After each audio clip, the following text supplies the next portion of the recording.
What's up, guys? ¿Qué pasa, mijo? Welcome back to the Avarice Trading Channel, the Avarice Podcast. However you found me, wherever you are, whatever path you took to end up here, welcome.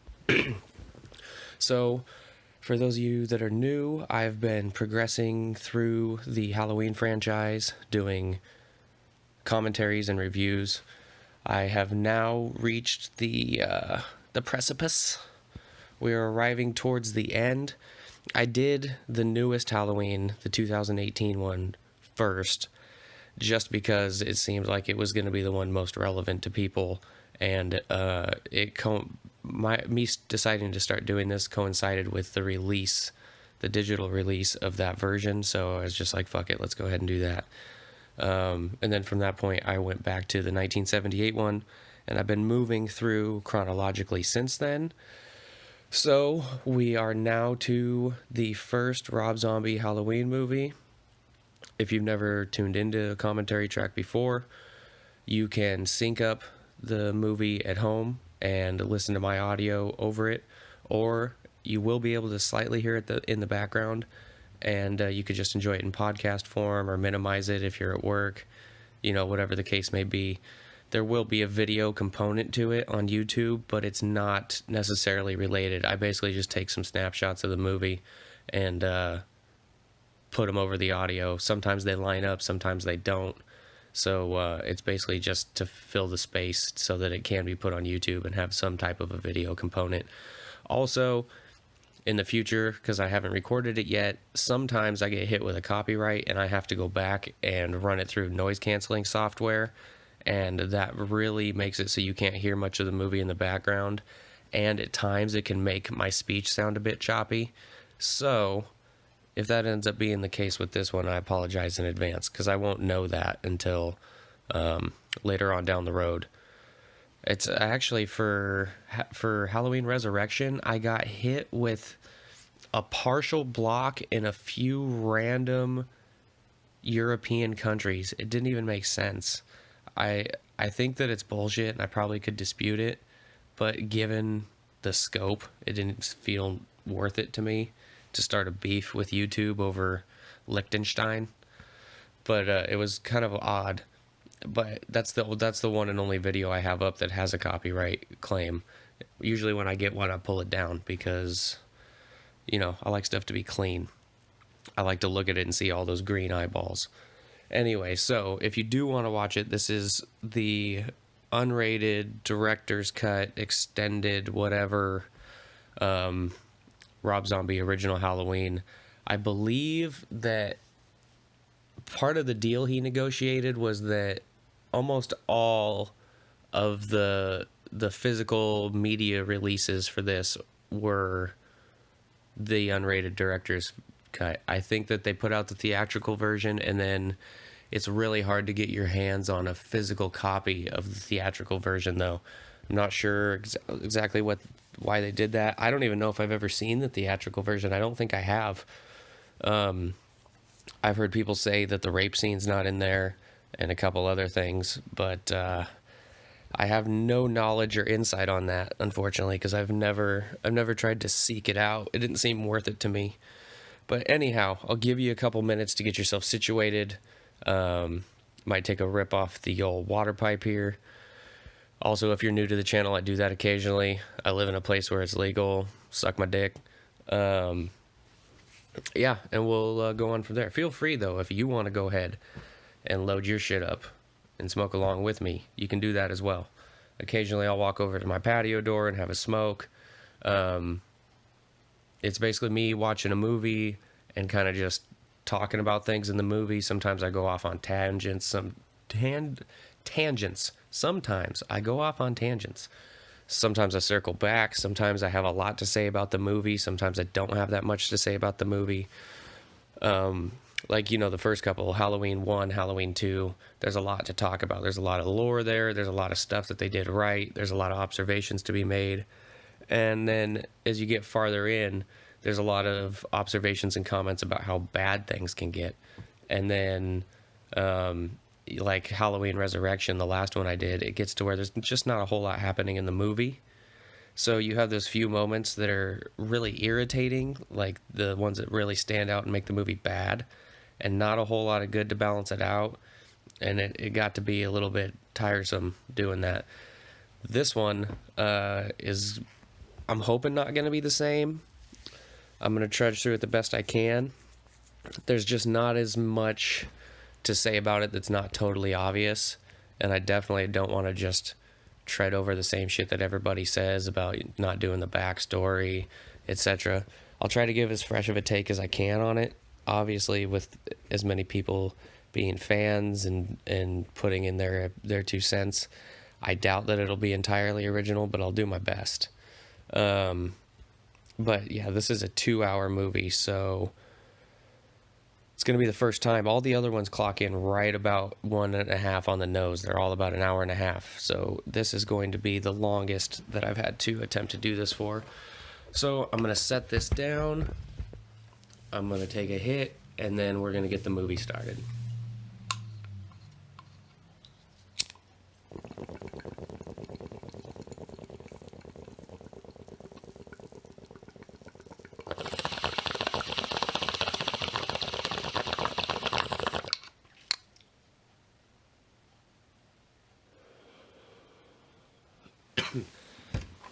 Actually, I think I take that back. I think I'm going to make myself a fresh cup of coffee, and then we'll start the movie.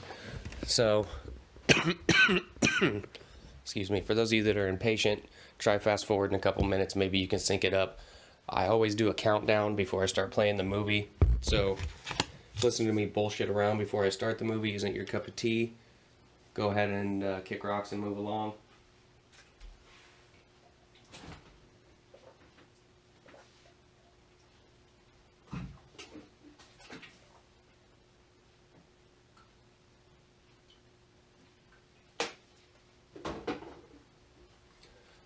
For anybody that's interested, I drink a dark Italian roast.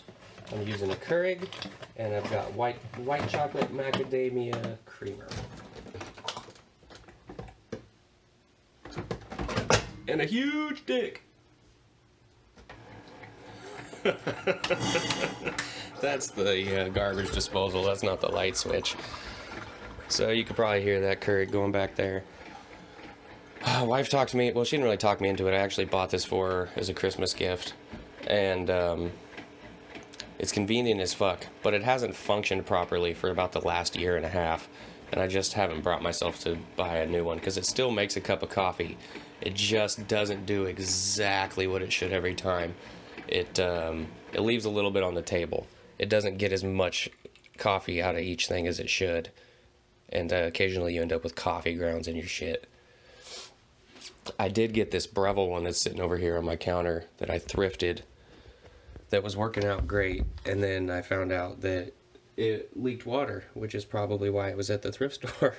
And I was just bearing with it and like putting a towel under it because I really liked the cups of coffee it made. But then it decided that it was just going to shit out altogether. Now when you plug it in and turn it on, it just tries to heat up continuously. It's just in a heating cycle nonstop. Hopefully this coffee machine doesn't create a bunch of stupid nonsense sounds for you guys. Tell me what kind of coffee you like. Tell me what kind of coffee you like. It's very nice. We have a sexy time. Ooh, speaking of sexy time, I gotta get my stuff all set up. I turn the lights down low, the TV up, start the Halloween movie. Let us fuck. Yeah. Okay, so lights are off. I'm going to unmute my TV. I watch these on my PS4, and they're digital streaming from my computer, which acts as a server. Occasionally, we get a little bit of buffering or skipping. I will tell you to pause. I'll give you some sync points when I get it back running. Just kind of charge it to the game. It's shit that happens.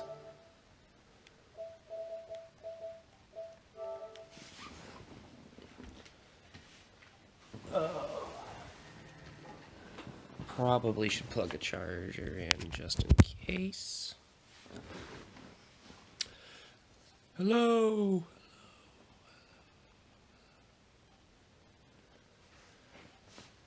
Okay, hopefully by now you got your shit synced up.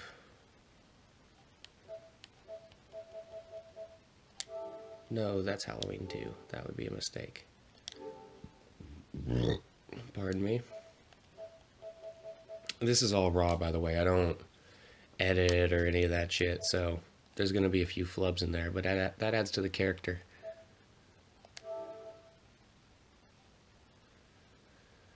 Okay, so here we are at Rob Zombie's Halloween. Not going to do too much talking about the film itself before I get underway, just because I don't want to blow it all ahead of time. Don't want to shoot my wad. We're going to slow roll this one. Again, it's a 2-hour movie. They do fuck with the age of Michael in this one a little bit, which is weird. Anyway, we'll get into it. So I am hitting play in 3, 2, 1, play. Dimensions popping on the screen, and we are ready to roll. Another bong hit for the troops.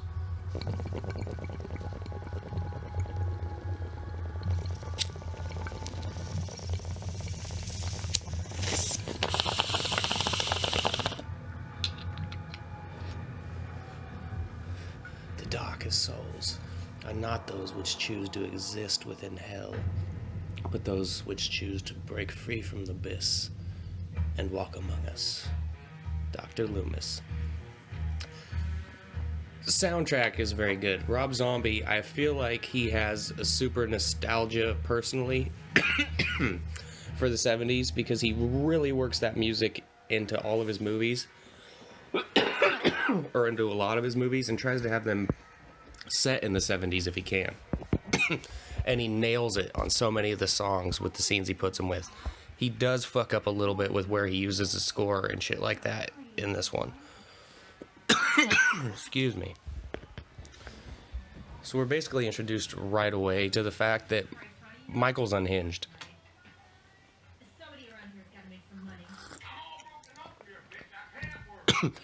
This character is deplorable, but this actor is great. I love him in The Devil's Rejects. But this is just like super unhealthy relationship top to bottom. That baby's not very old, so is he the baby's dad? He's not Michael's dad. He's not Judith's dad. But is he the baby's dad? And if not, where did the dad's dead. That's right. Judith says that. But how long ago did that happen? Because that baby's not very old.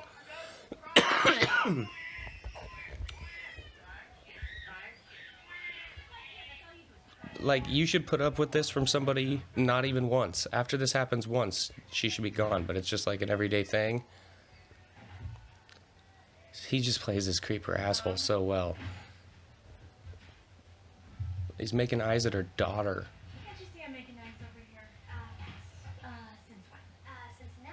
They're chicken abortions and they're fucking gross. Teenage girls. They're not chicken abortions. They are not chicken abortions. They were never fertilized. They weren't going to become anything. They lay them whether you eat them or not. Go upstairs and get your brother. Why do I always have to do it? You know, just do it. Don't you give me that book. Surprised they don't live in a trailer, honestly. Where'd they get this house? What did you just say? This guy needs to be out on his ass. What is his value to her? Like, how does she... She definitely had issues with her father.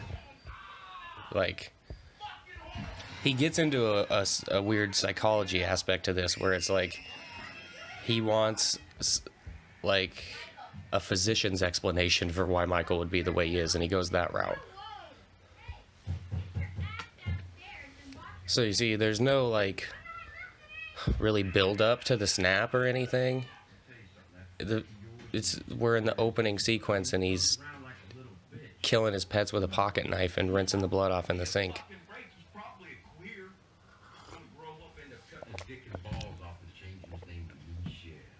He'll fit in better than you think. Michelle, my belle. And he's obsessed with wearing a mask from the get-go. It's almost like he already is the psychopath murderer before we even start the movie. There's not much of an arc there. He's not very childlike. He's deranged. He's got issues. And this guy hates him. It's almost like some kind of a primal masculine thing. Like it's not his son. And there's like a weird alpha fucking posturing that he does with the kid. He says as soon as that's healed, he's going to break it again on his face. Is that supposed to be implying that the first time he broke it was on their face?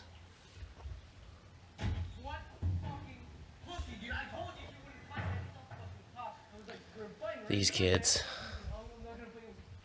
So we got introduced to the fucked up household immediately. He's got the kind of slutty sister. He's got the mom. I don't think we know she's a stripper yet, but the stripper mom. The baby's always crying, and he's got the stepdad that is all broken up here, bitch, and is super verbally abusive, and we assume would be physically abusive if he were capable of it. I wonder if they decided to make the stepdad injured in that way so that we would get the implication that he beat up Michael but not actually see it, because that's not really what you want. Your Michael, we don't want to see him getting the shit beat out of him as a little kid. Which, as I speak, we're about to see him get in a fight as a little kid with a bully. This guy's face, I always was like, he looks like he's wearing like a special effect thing. He's creepy. This guy's face is so fucking creepy. Should make a mask out of that. Fuck me? Fuck you. Again? Jesus, what is it with you and this goddamn school? I cannot keep coming down here like this. I know people bitch about him putting his wife in every single movie, but she is pretty fucking cute. It sure seems like you fucking Like, there's no escaping that.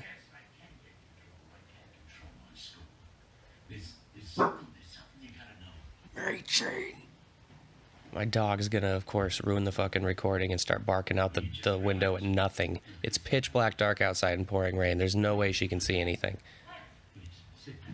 It's in the fenced off backyard. So we're introduced to Dr. Loomis. He's got that sweet fucking haircut. Psychologist? May I ask you, has your son ever had any kind of serious psychiatric evaluation? Okay, I've had enough. This is crazy. I gotta get back to work. I gotta go. Please, we only want the best for the child. Please don't take it. That guy almost looks like he could be Dr. Loomis's dad. We found this in Michael's school bag. Come on. So, Deal. You found it. I wonder if he was eating that. And these, What is that? I hope you're not squeamish, Mrs. It's amateur porn. He just hands her a picture of his dick. Loomis hands her a stack of Polaroids of his dick. I hope you're not squeamish. Why would you do this? So Malcolm McDowell had never seen a Halloween movie, apparently. So he's completely unfamiliar with Donald Pleasance's portrayal of Dr. Loomis. And I guess Rob Zombie wanted it that way. He wanted a fresh take. But it goes a totally different direction and doesn't play the same role like it did in the original. I'd like to interview him. I need to take him through a series of tests. See, I kind of like having a little bit of this backstory if he had more of a normal life. If it was more of an average beginning and then suddenly he snapped. Having more of a lead up to the murder of Judith, I don't disagree with. Just kind of disagree with how he went about it and the trailer park trash thing, and now we got the bullies. Spy Kids is about to get fucked up. I also, the score here, did the score start playing when he ran out of the school and now this kid's just walking through a courtyard and we've got the music playing? It doesn't work right here. Especially since, yeah, he should have really waited on that. He doesn't see that kid that he was just arguing with staring at him fucking 15 feet away.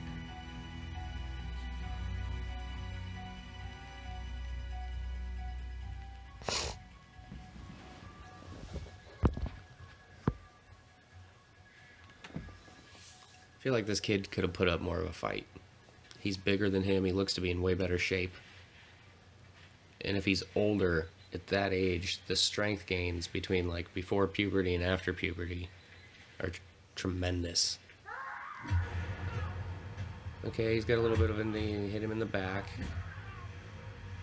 Like, he should be rolling over and trying to attack. Like, this is not the reaction of somebody who just got attacked like that. And now he's all bitching up. I just don't like the reaction of the bully. Or have Michael approach him in a more final way, one shot, one kill type shit, not this slow beat down. The score here is good, but I feel like the bum bum bum bum bum bum bum bum bum bum bum bum bum that should have started after this kill or at a more pivotal moment in the film.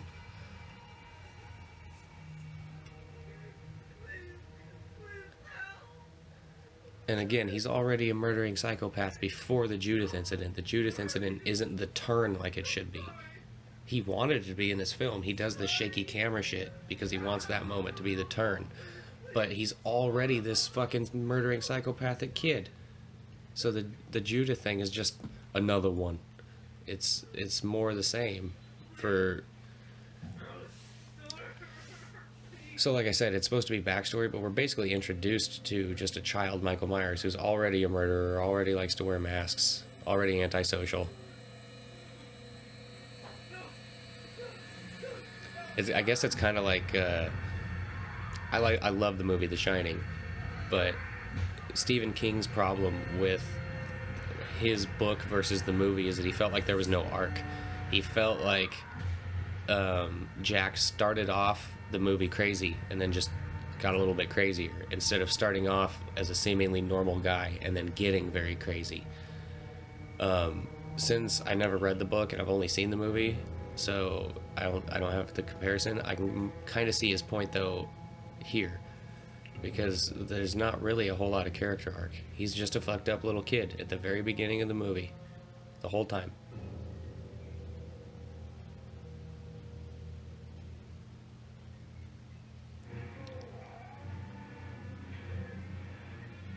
That wasn't a very Michael Myers kill either. What Michael Myers like. See, this piece of shit, why does he get to live there and she pays the way for him? She's the only one working. He's just, I'm all laid up, I can't work, bitch. And he's just getting drunk at night and watching shitty TV. You badass motherfucker killer. That is some deep ass, serious, faggoty ass shit. So, I know it's a hot button topic, but that word, that faggot word, that's gonna come back up later. That's the only reason that I say it, is because I feel like Rob Zombie wanted that to be part of the story. I really do.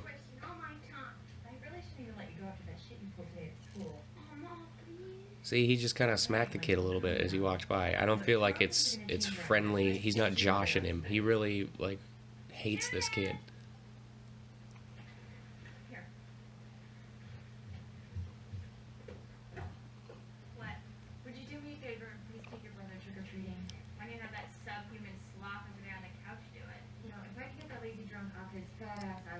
He wrote "suck it" on his own fucking cast, like some high school douchebag. See how she just kind of blah blah blah and laughs that off? They're accustomed to this. Like this is normal to them.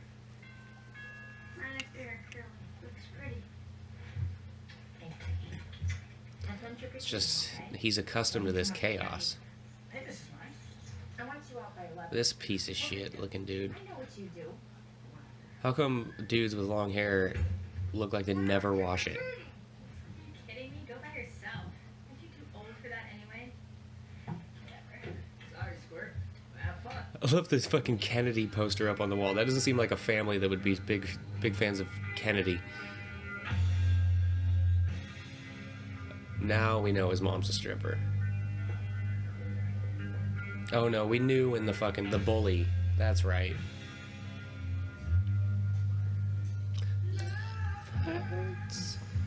Again, the music is great. Except for it's like he loves his mom, which is kind of the direction they go with it, ultimately. It's a bit weird. It's kind of that Greek myth, or the Doors, fuck the mother, kill the father thing.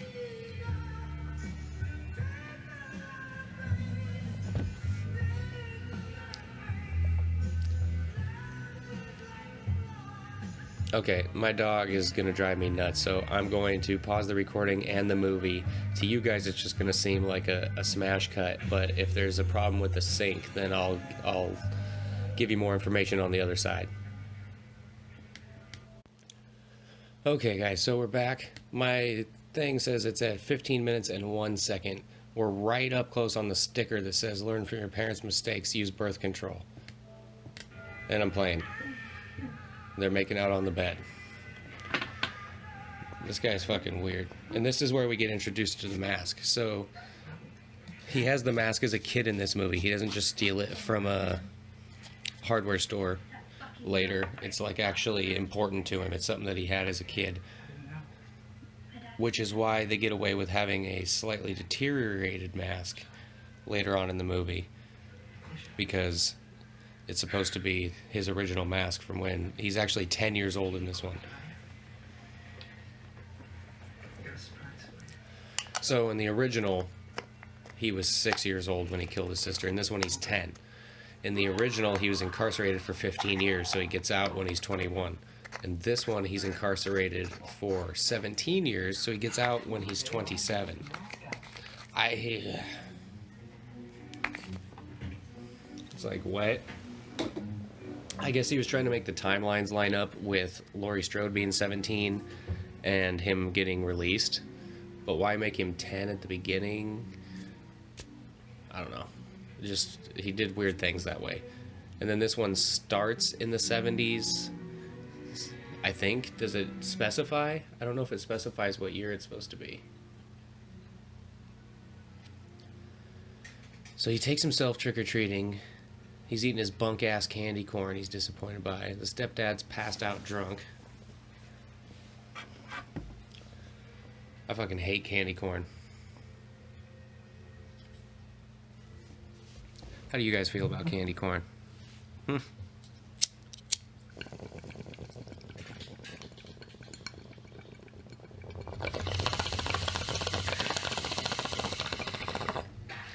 It's that sugar. It's getting all jacked up on sugar. It's like he gets the idea while he's sitting there eating candy. And then again, he's gonna handle this homie before he does his sister. So the Judith thing is just, again, it's just another one on the list. He's already been this murdering kid.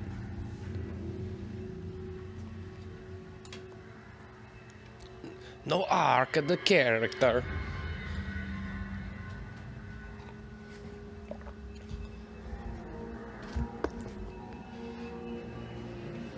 It is a little bit unbelievable that he tapes him up to this extent without him waking up, but homeboy was sitting there pounding the bottle while he was watching TV, so he's probably passed the fuck out in a drunken stupor. And I happen to know somebody who was drunk and smoking a cigarette once in their bedroom and passed out with the cigarette lit, and the cigarette burnt on their leg all the way down to the butt and put itself out, and they didn't wake up. They woke up in the morning. Luckily, they didn't burn their house down. But that's legit shit. You can numb yourself the fuck out with that booze.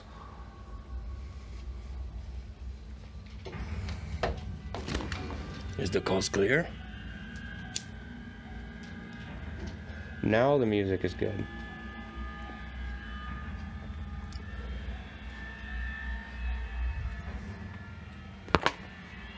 And this is a more of a Michael Myers-like kill. He evens the playing field.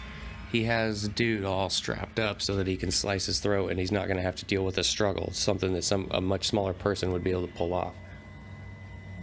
And it's quick, direct. Again, one shot, one kill.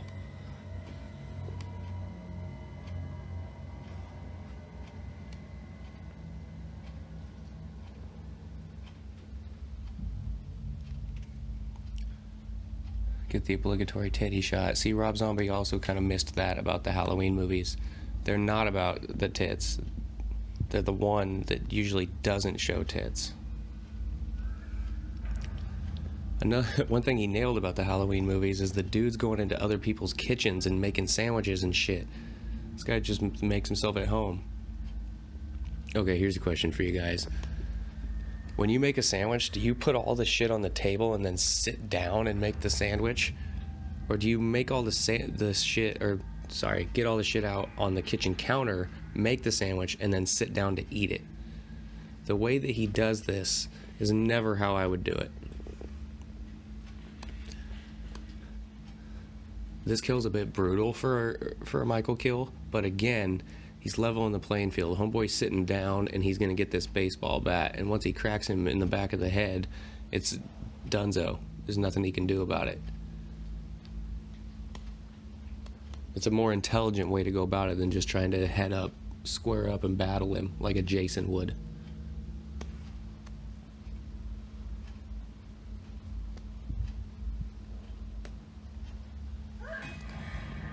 Solid smash. And I like the feet twitching like he just got KO'd in the octagon.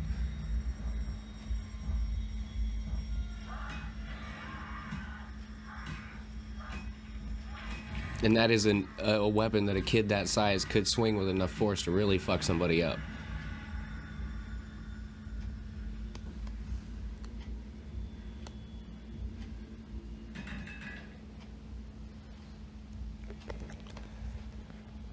So I guess I'll jump to the fact that Rob Zombie wanted this to really be about the family. Like that's where he goes. He intended to go with like his version of the franchise. And so it's weird. Michael didn't like Judith enough. She was his real family, his real sister. So he kills his stepdad and he kills his sister. But then he becomes super obsessed with his mom and his younger baby sister and reuniting the family. It doesn't really equate or add up to me.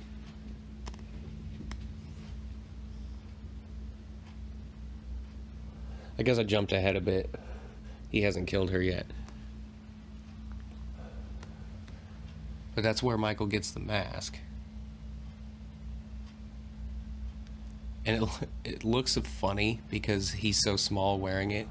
But it is the actual mask, and if you think about how huge Tyler Mane is, it only makes sense that it would be that big on his head. It still looks eerie. That mask just looks eerie. And they can also get away with it being subtly different than the original because it's its own thing. This is supposed to be a totally new timeline. None of that other shit ever happened. They don't need any continuity.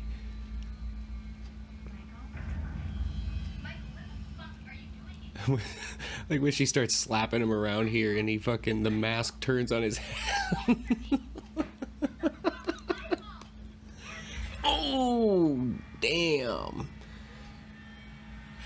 Turkeys were 2 for 1. Why did you only get 1? God damn it, answer me.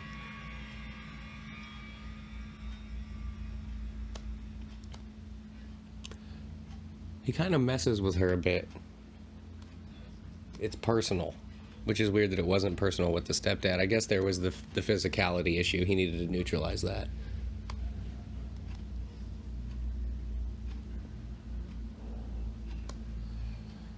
But to let her walk down the hallway like this, what if she was able to suddenly put up a fight? It seems reasonable that she could have done that. The music here is perfect, and that mask looks so fucking creepy.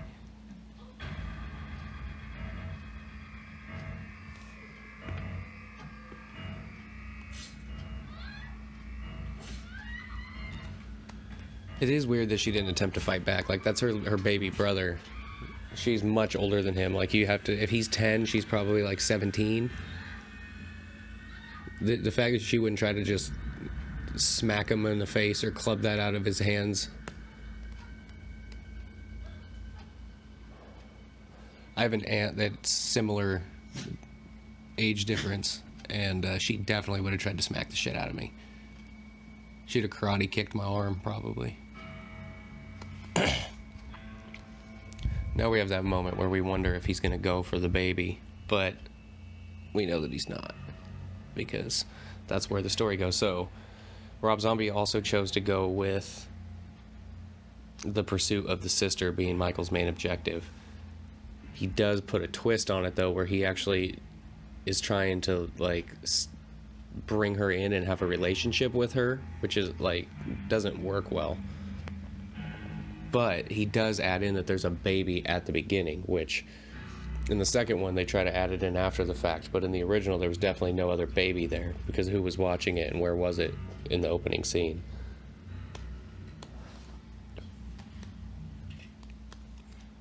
Similar to the scene from the original with the parent coming home. So she just closed out the club. It's probably like 3 a.m. And he's sitting out there with the baby, not speaking.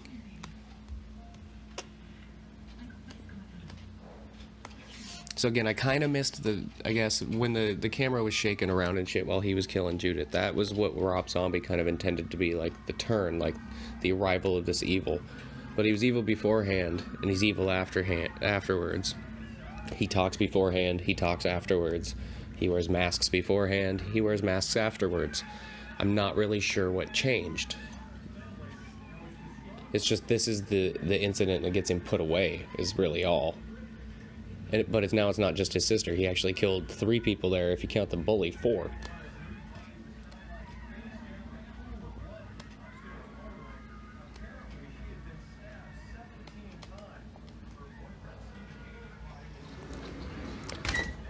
I feel like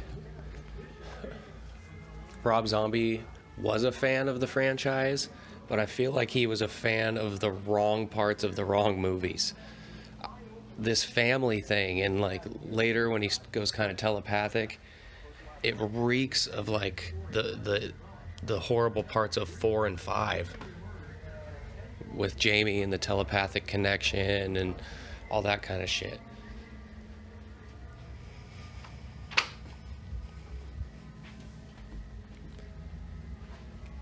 So he gets put in the back of the car. Is he supposed to have the dead evil eyes now? Because he just looks like the same kid. A little bit overfed, maybe.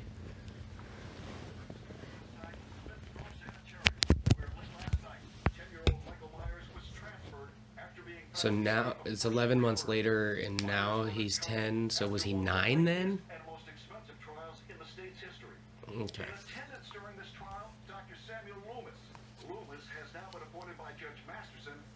So at this point, you have to figure he hasn't really had a positive male role model in his life. So Loomis might be, like, the closest to a father figure, a good father figure that he's had.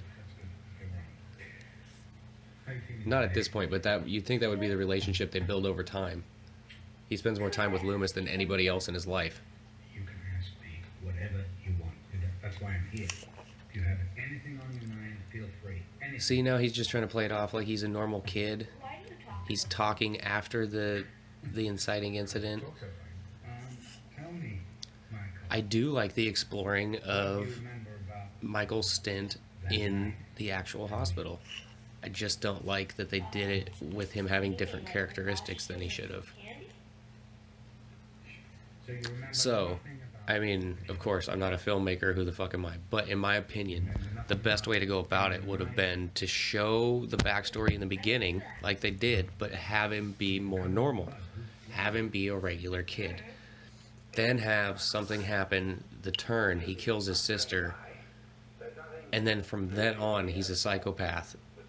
And you have him get sent away, and you may show some of what happens while he's in there, but you do not have him speak from the point that he commits the first murder on. and the first murder should be Judith. Tomorrow? That's just my opinion. No, I have to talk to the doctor about that. So again, I like the hospital, you know, this setting, this part of the movie. I just don't like that he speaks. Think about if his mom was here trying to talk to him and he just said nothing.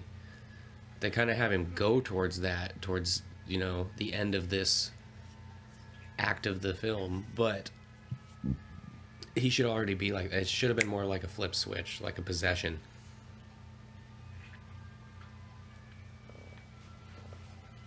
She's super sad. Maybe you shouldn't have had that fucking idiot sleeping on your recliner. Danny Trejo's character is great. I like him as an actor. How you doing? Can't let the walls get you down. That skin, though, it's crazy that he made it as in acting with that fucking skin texture, especially after HD came out. You gotta look beyond the wall. You'll learn to live inside This is kind of an important scene where he tells him to live inside his head and look beyond the walls, because Michael nods and acknowledges him, and that's when he starts making the masks and wearing the masks a lot. It's like he's hiding inside his own head.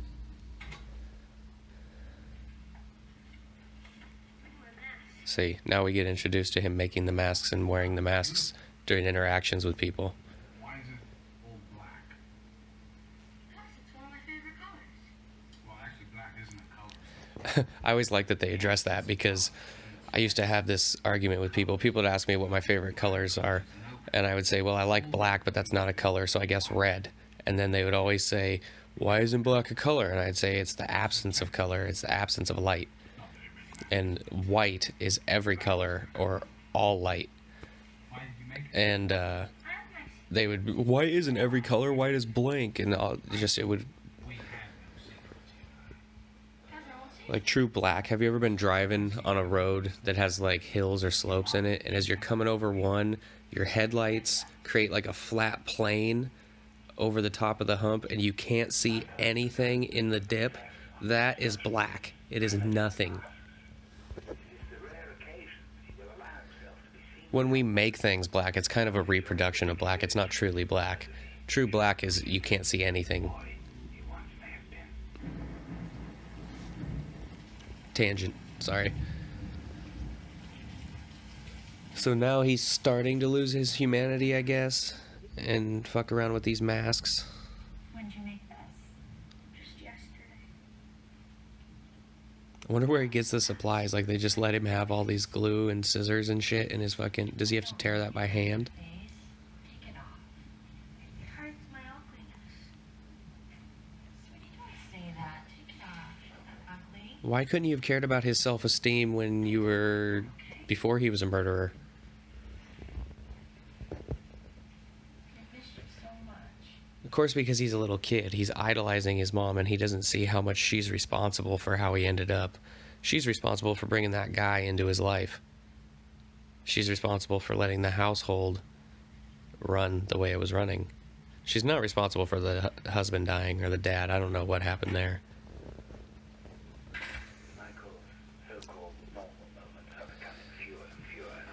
In the original, because we never actually hear Michael speak, there's an effect that happens where Loomis becomes the mouthpiece for Michael. I always equate it to like a professional wrestler and a manager.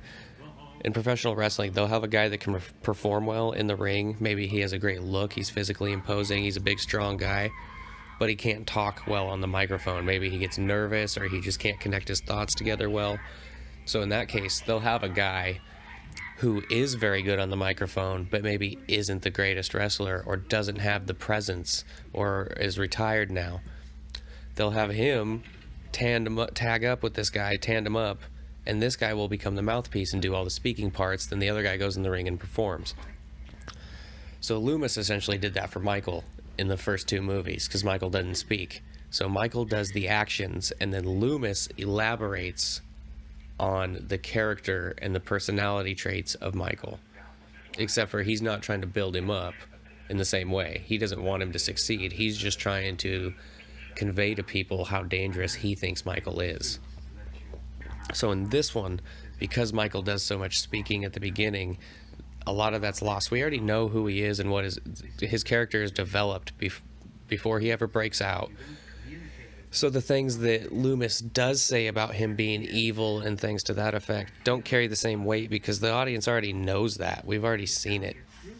It's not the same. It's not so mysterious in the original. It's like Loomis knows something nobody else knows, and he's drawn this conclusion based off his interactions with somebody who doesn't speak.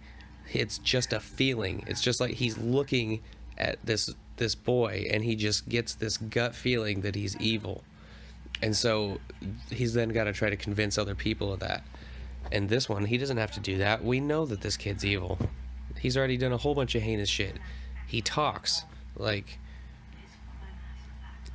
we know who this guy is before he becomes an adult and escapes this hospital. So it kind of renders the Loomis character less relevant.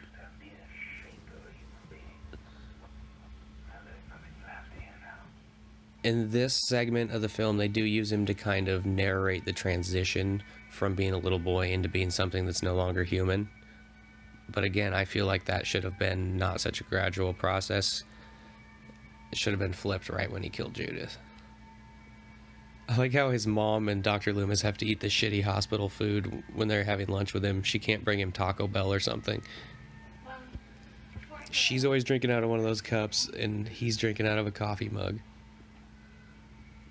I found it. I thought you might like to hang it up in your room. I thought you'd like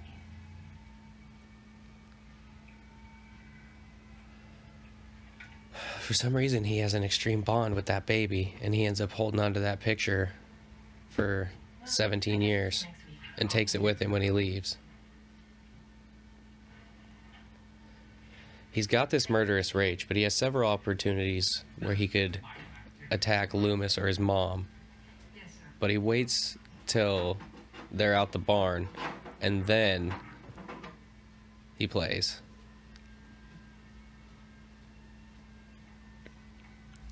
This lady looks familiar. I feel like I've seen her in something. Could be related to you. He's protective over the baby, maybe? That's what sets him off? Something about this lady just rubs him the wrong way. I don't know exactly what it is. Probably don't turn your back on the murderer. You know, he's been sacked. He has a fork? He's allowed to have a fork? We really may want to consider shock treatment. If you can see there in the shot, he's not really doing anything because, of course, you run into issues with having a child perform heinous acts on the film and stuff like that. So they had to shoot this creatively so that it looked like he did something, but he wasn't actually. So it was on that fuzzy security camera, and he's just kind of rubbing her neck around. Then it shows her laying on the ground bloody, and it shows him looking like he has something in his hand, but it's not a bloody fork or anything like that. So the implication is that he did it, but they kind of removed him from it so that they, I think, wouldn't get sued and get into child issues. Child labor issues, or whatever the case may be. And now he screams at his mom, even though later in the franchise he puts his mom up on this pedestal after she kills herself.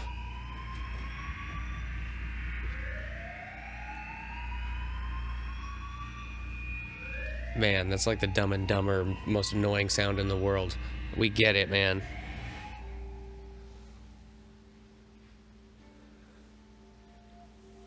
So I guess this is the turning point when he just kills that random nurse and he never speaks again from then until the movie that shall remain nameless. See, in these home videos, she's pregnant. Who's taking them? The dad? Did the dad just die? Like, that baby is very little. I don't know where the dad went. And they all look happy. When were you guys having those moments? Because the beginning of the movie didn't indicate that they ever happen. Oh, look, remember that time we had a great birthday party? Don't think so. Just got Loomis's gun. She's gonna shoot herself 6 times and fall off the patio. If you hear some random noise in the background, my dog's out here chewing on her bone now, but at least she isn't barking at the door. 15 years later. So is he 25? My bad. The description that I read must have been typed by an idiot. I don't know. It was on my PlayStation before I hit play.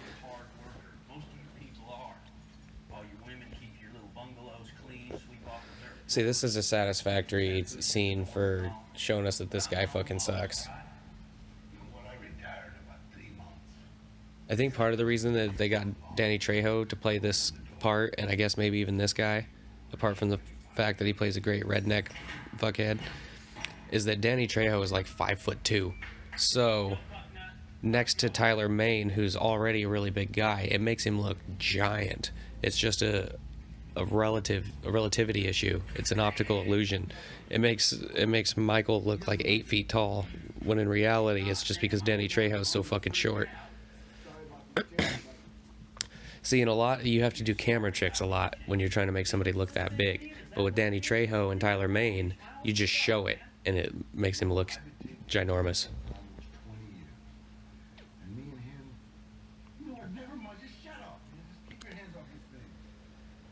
Half showing his face, just flirting with it. I know that there was a lot of uproar about this movie. I don't know how much of it was about like showing his face in these parts and those kind of things. I feel like he's flirting with it and seeing how much he can get away with, and then he just goes whole hog in the next one.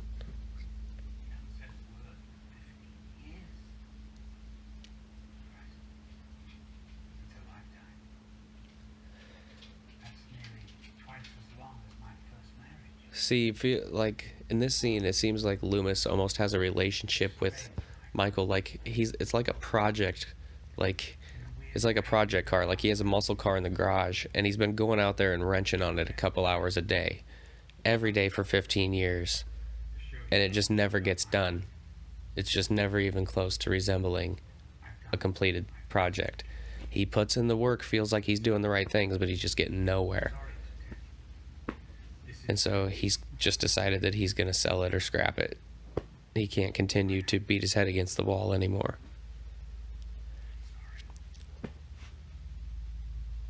And we don't get really an indication of how that makes Michael feel. They imply later that Michael hates him, but we don't really know. Does Michael feel some kind of connection? Because it's like the only person that he's had a steady relationship with for the last 15 years.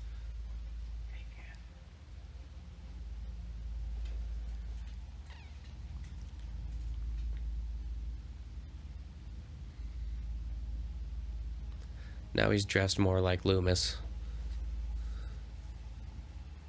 He almost looks like Sherlock Holmes or something.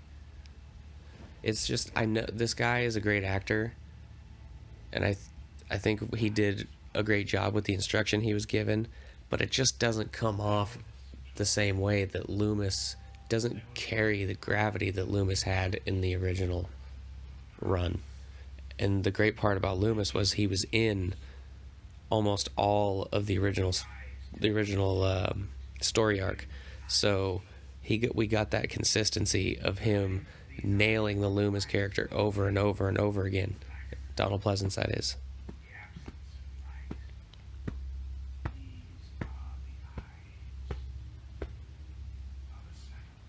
See, they show his eyes when he says these are the eyes of a psychopath. So is Loomis the psychopath they're trying to imply?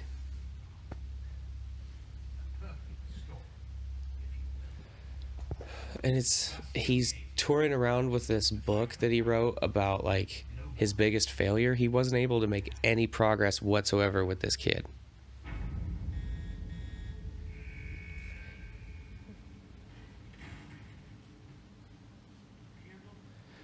And now we get the fucking hillbilly backwoods cousin fucker rape scene. I mean, I've tried to think about why he would want to put this in the movie, why he felt it necessary, And I really can't come up with much. Maybe he just really wanted to convey how horrible and heinous rape can be, but it's just so over the top and stomach churning. I guess that's what he wanted. He wanted you to be authentically disgusted, but it's just not what you. Nobody wants to. I mean, maybe there's a few people want to see that. I don't want to see it. If I wasn't recording a commentary track, I'd fast forward through it. I guess his audience comes to expect that from him. That's kind of his brand. And so I don't know which one feeds the other, and if he's just trying to cater to his audience, or if it's really who he is, or if it's both. But he kind of has this over-the-top vomit shit in a lot of his movies. And it's usually just a scene or two where you're just like, come on, did you really have to do that? And from what I've heard, this wasn't in the theatrical release, and he decided to add it back in, and I just don't get it. Is it so that you can watch these rapists get killed? But we already hate this guy. We don't need this. It's oh. I couldn't imagine being that guy playing this character in this scenario. Like, how do you get into that frame of mind to act like, oh man, I almost gagged.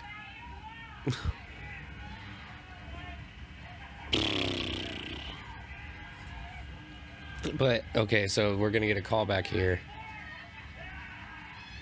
He called him the F word there. He said, "Are you a faggot, boy?" And then that's what makes him, or they were touching the mask. It could be a combination of the two.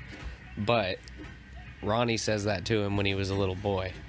And then he goes on a killing spree that night. And then this guy says that to him, and he turns around and starts going on his killing spree. It's just something I feel like that Rob Zombie wanted that to be a connecting dot. I really do. Call me crazy.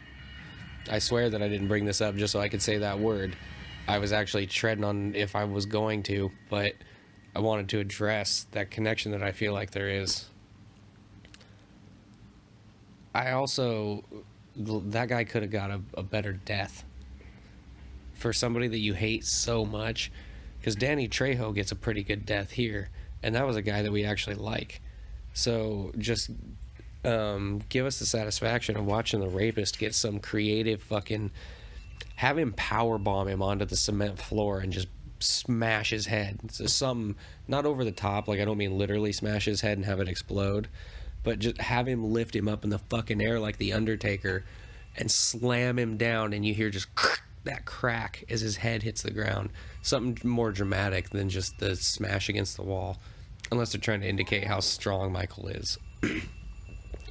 That's one thing. The adult Michael in the Rob Zombie films is just this overwhelming physical presence that he isn't in any of the other ones. In the other ones, he's more of a trimmed down, maybe a above average size, but in this he seems like he's giant, like, just mountain from Game of Thrones big.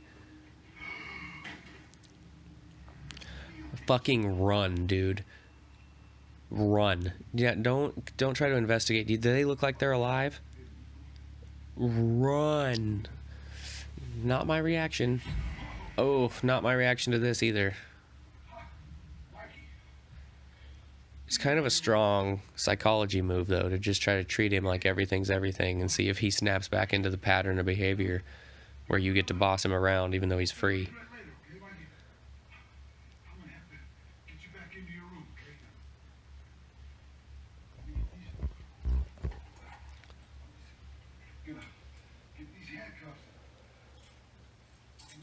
Is Michael playing him, or is he actually going along with it until he realizes what he's doing?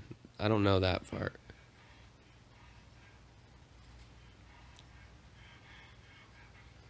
Man, that'd be nerve-wracking. It's like when you're about to try to kill a bee or something. You're like, don't get me. Don't fucking get me.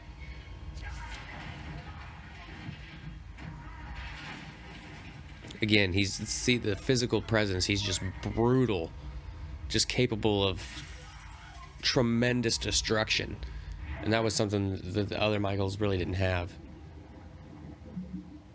It's almost like the difference between a big cat and a gorilla.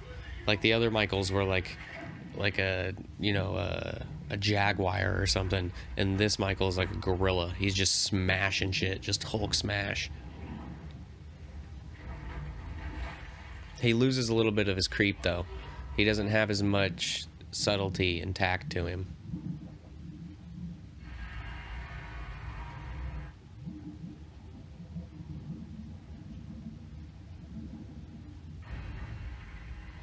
I like that they show how he actually escapes the hospital as well, but it would have been cool if he went around and let everybody out like he did in the other one.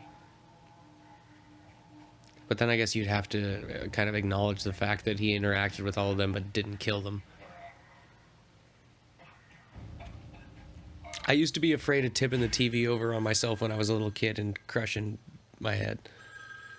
Because we had a 35-inch tube TV and it was fucking big and heavy, and it was up on a stand, and I would just, one day I was like, what if I accidentally tipped that over and it crushed me? And then I became like, not obsessed with it, but legitimately concerned with the fact that the TV could crush me. Of course, it never moved, not even an inch, and I wasn't climbing on it. He broke out a few hours ago.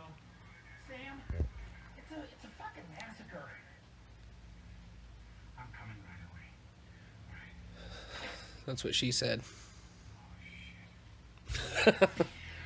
Okay, now this is one of the best characters in the movie. With all the writing issues and fucking problems that this movie introduces, this guy is spot on. And I like him in Devil's Rejects too. He's one of the best characters in that. This actor just nails. Him and Rob Zombie have some kind of a relationship where the characters that Rob Zombie writes, he's able to play perfectly. Joe Grizzly, bitch. And see, he's got the jumpsuit. This is where Michael gets his jumpsuit. One interesting thing is that in the Rob Zombie movies, Michael doesn't drive. At least they don't acknowledge that he does. So, I don't know if Smith's Grove is supposed to be as far from Haddonfield in this movie as it is in the other one, but how does he get there? 100 miles is a long way to go if you can't drive a car. He's just... I really wish that Joe Grizzly was in the movie more. It'd be interesting to go back and make a Joe Grizzly movie. Like, what if this guy was a serial killer before this? And his time just ran out when he ran into Michael and he got his ticket punched. Like, the way he reacts to Michael here is like... You definitely feel like he's killed somebody before. He's not shy when it comes to violence. He's not afraid of it or unfamiliar with it.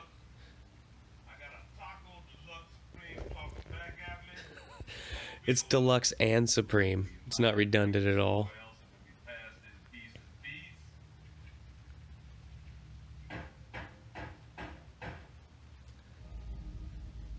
Michael's got very good knocking techniques, considering he's been in a place with bars for... Or no, his cell had a door on it, huh?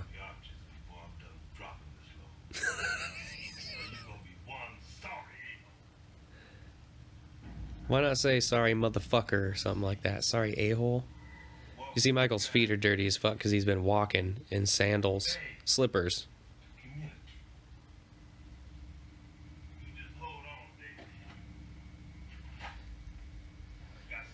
So is he constipated and he hadn't done anything yet, or was he in the middle of a shit and he just pulled his pants up? See, he's almost Michael's size, and he's got that big ass knife on him. He totally could have been a killer in a different movie. This was over 10 years ago now, and the guy probably looks much older. It'd be really hard to go back and do the idea I had, and he of course died in this, but Rob Zombie's not adverse to bringing back characters that died. They are making a sequel to The Devil's Rejects, and there's no fucking way they didn't die at the end of that movie. Solid fight scene. We're at a trucker car wash, though, and nobody goes into the bathroom this whole time. And he doesn't manage to step in any blood. I guess there he does. But he's not leaving bloody footprints. Oh, I see one there. Never mind. Fuck me, right? Now we got Haddonfield. See, he doesn't tell you what year it is. So we know that the other one was in the 70s. I guess this is in the 80s. Maybe very early 90s. Goddamn glasses. Jesus said them. Everybody does that. Oh, you gotta be kidding me. Now what? It says here Nichols Hardware is going out of business. 42 years, and that's it, over and done. Yeah, well, Maybe he should have run a better business. Mr. Nichols is a horny old pervert. okay. Don't even want to. So much of Rob Zombie stuff has to be about, like, sex and perversion and then the rape scene, and it's... That's still not funny. He absorbed the wrong elements of the franchise. I feel like a lot of the stuff that he thought was core to it was not. Like a faceless, marauding corporate monster of America destroy everything beautiful about this town. Corporate monsters are not. Epic Mart's a lot cheaper. Oh man, I gotta get out of here. You're a real estate agent. All you do is get in between two people trying to have a transaction and take a cut. Just shove the envelope inside the mail slot. Yeah, Dad, I know. What do you do? I look at houses for people, and then after they buy it, I get a little bit of money. Cool. Fun job. You know, websites can do that now.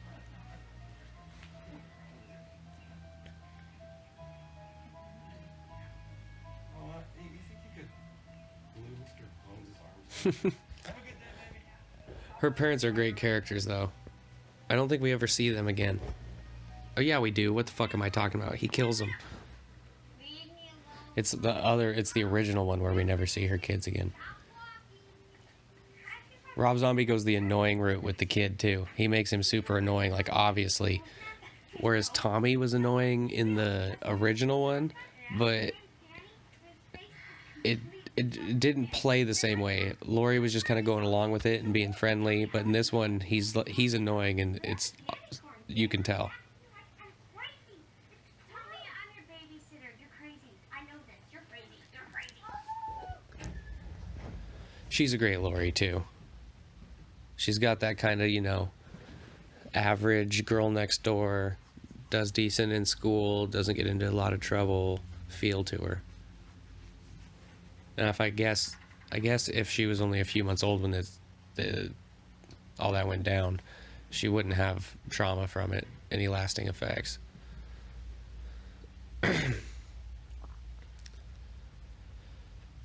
So he's back at his house now. Somehow when he was 10, he hid the mask and knife under the floorboards in the house. But it is dope that he hid it and comes back for it.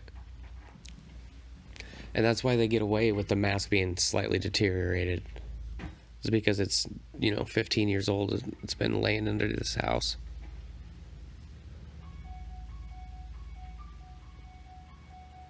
So I'm actually...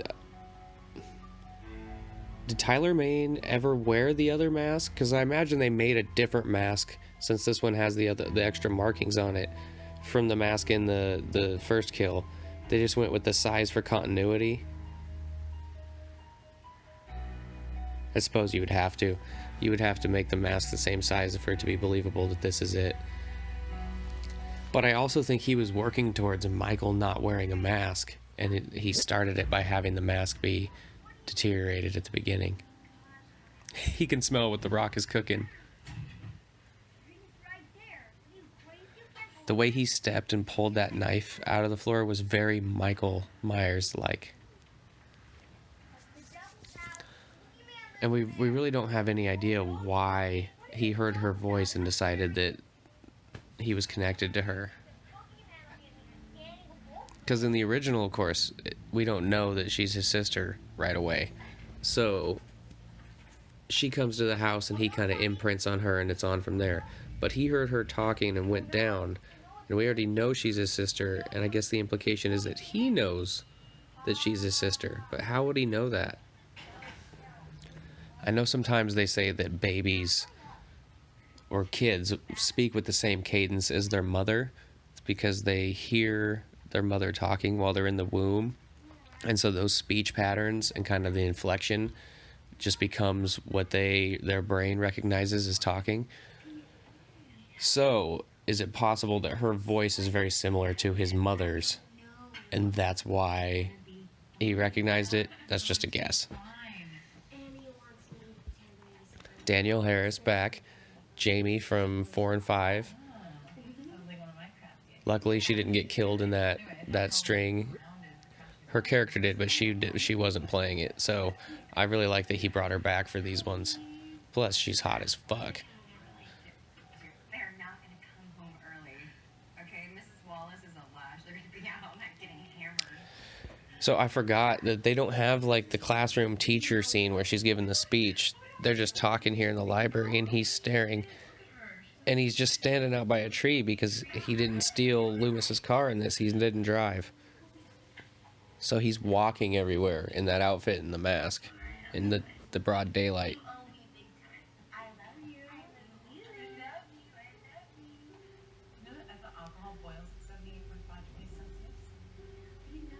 That's like a 90s Mustang. Calm down. This is all your fault. I mean, you're responsible. I cannot be responsible for everything that goes on. I feel like this guy that plays Dr. Wynn, the casting of it is super off. He doesn't fit. Was my patient. How come everybody that works at Smith Grove has a different accent? Just keep the monkey house locked until the monkey died of old age. How difficult is that? Christ, you can barely tell he's breathing half the time.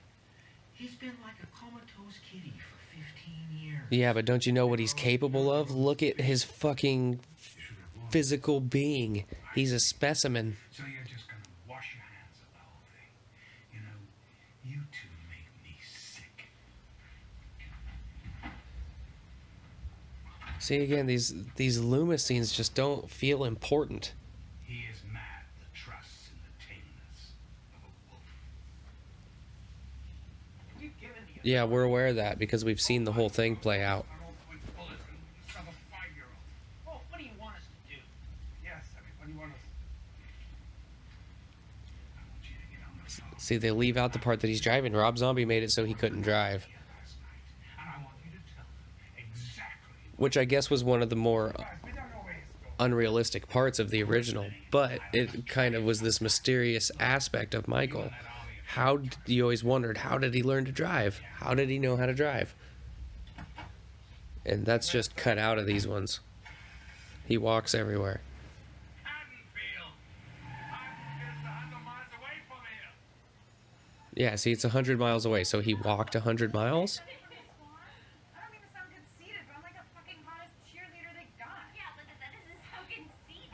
now nobody can take a joke anymore? What did you say?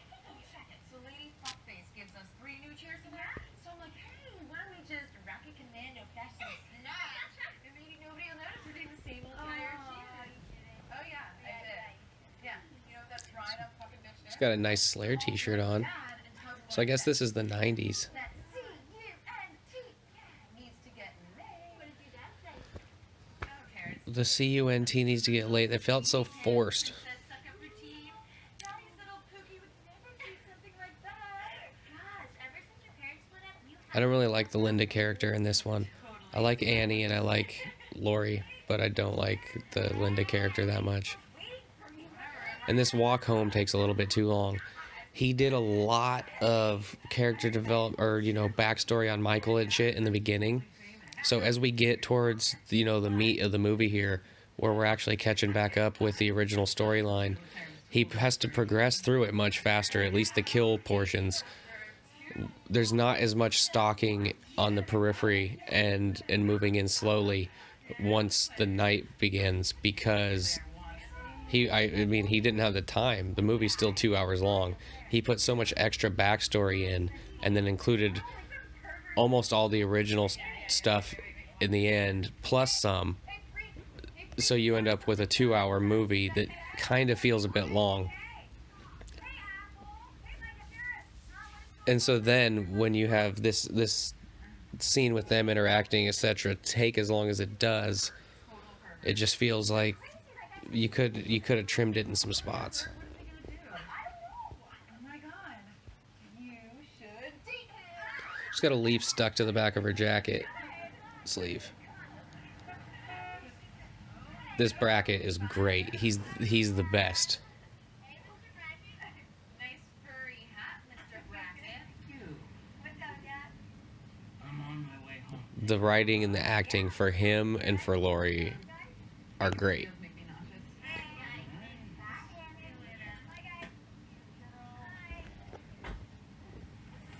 So he goes with the same pieces for the most part. You've got Michael, Judith, Lori, Linda, Annie. Annie is Sheriff Brackett's daughter. All, Lori's Laurie Strode. Her dad is a real estate agent. You got all that. That's all continuity with the first one. I guess they gave him some structure. I don't know how much, but I know that they wanted him to make it very much familiar to the original Halloween one. And I guess they gave him creative license with Halloween 2, and it was fucked up. See, did you see there? It cut from her walking, and then it showed her being Michael as she was walking. Like, I'm pretty sure, I don't think that was him following her. I think that was, oh no, it was him following her. I'm fucked up, my bad. But nobody's concerned about this giant man in the Halloween mask walking around.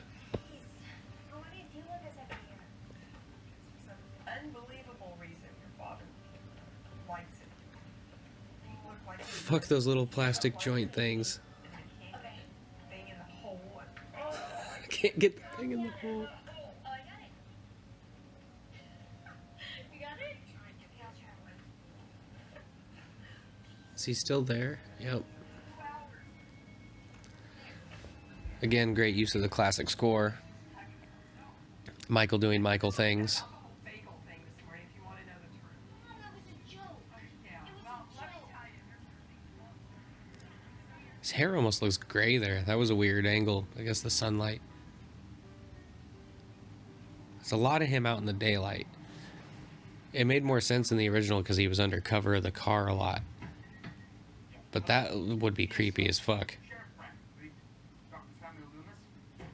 Yeah, hello? Hello? Oh, shit.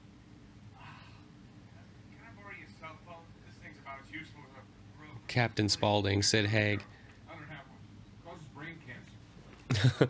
I like that he's worked in here too. He's one of, I like him a lot, and he's in, I guess, pretty much every Rob Zombie movie, and only Rob Zombie movies. Being labeled Satan's mother. I think she blew her fucking head off. I'm still amazed. A young boy like that?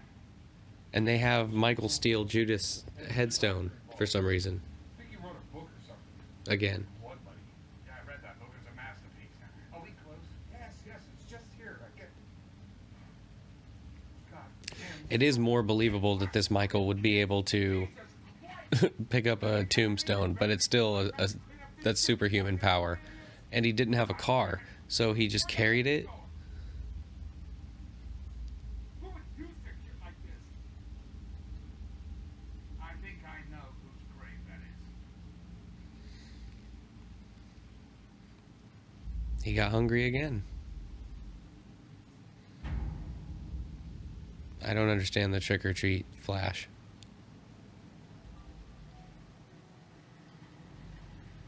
They did well with the mask. It could have been a little bit better, but again, like I said, we just went from him kind of, following, watching in the periphery on the walk home from school, and now we're already to nighttime.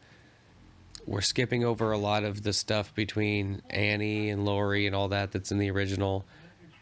And Annie isn't going to be the first one to die. She actually doesn't die in this. She just gets attacked. But we're going to Linda and Bob.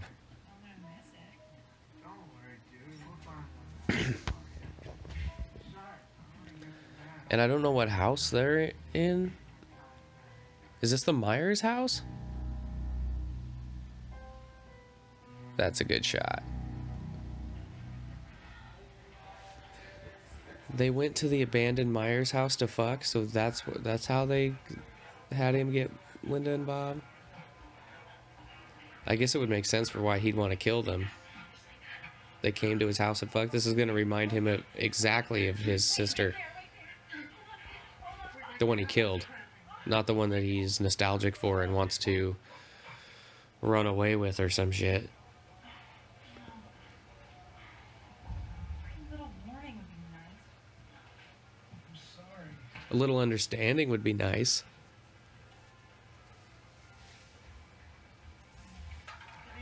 If she doesn't want him to come fast, she shouldn't make such a big deal out of him coming fast, because it's going to be on his mind. Alright, I'll go. So seriously, on a scale from 1 to 10, 7.5? How about Well, you look like you're wearing a wig, but other than that, I mean, I'd fuck you.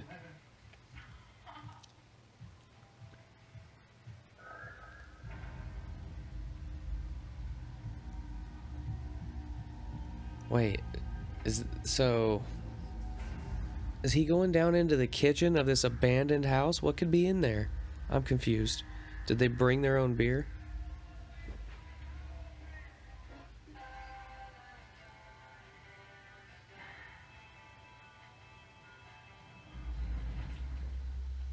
Oh, he's going down. My bad.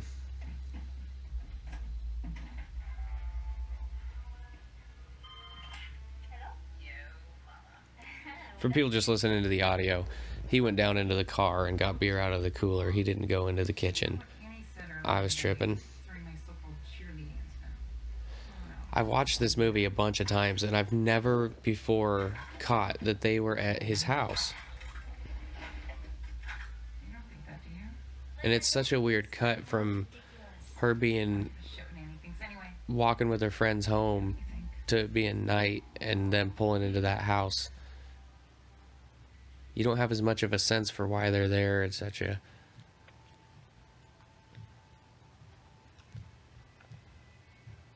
And why did Bob have that on?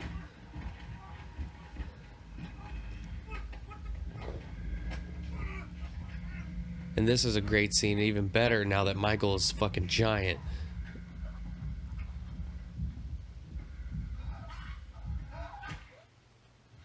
He even did the stiff, short motion with the knife, just like the original.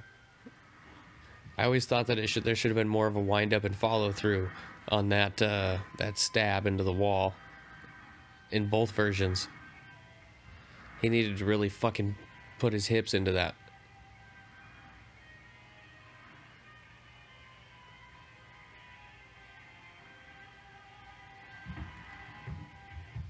Great callback. I mean, done basically exactly the same. Bob, could you move your pokey ass a little slower? Well, could you? So, in both versions, we don't know why Michael decides to put the sheet over his head with the glasses. The lighting's kind of weird. Your tits could look a lot better, to be honest. I'm sure they're great tits, but that light is not doing you any favors. Enough. Joke's over. Beer, please.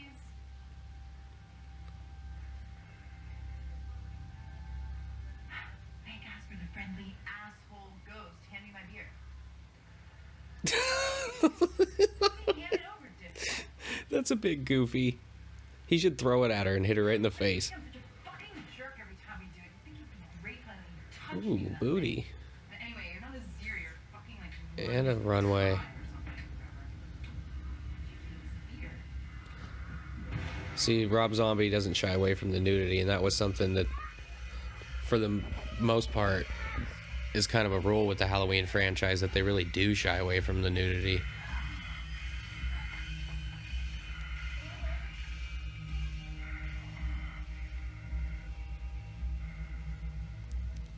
He strangles her again, but not with the phone this time. Man, we even get to see like a little bit of her vag through her legs. He goes a whole hog with the nudity. No pun intended.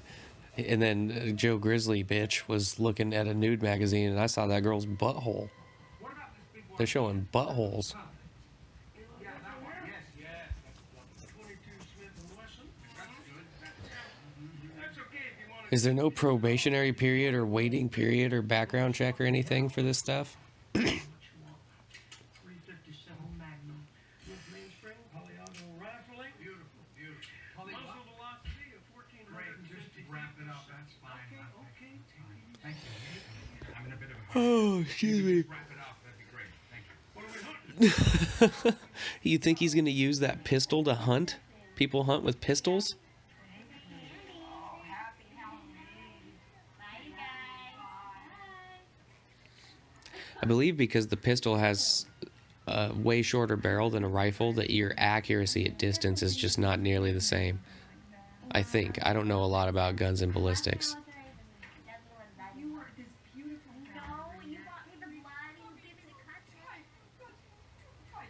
I never want to teach you. You get many kids? Only two so far. The dad smokes cigarettes. That's an interesting plot twist. And unexpected. Cases come out on Halloween. It's Nowadays, you wouldn't want to promote smoking, bro. But it makes me want to go have a cigarette. And, I mean, I don't mean any offense to you guys. I've been working my way through the series and paying a lot more attention to the nuance. And it's caused me to not have as much interest in this film as I used to.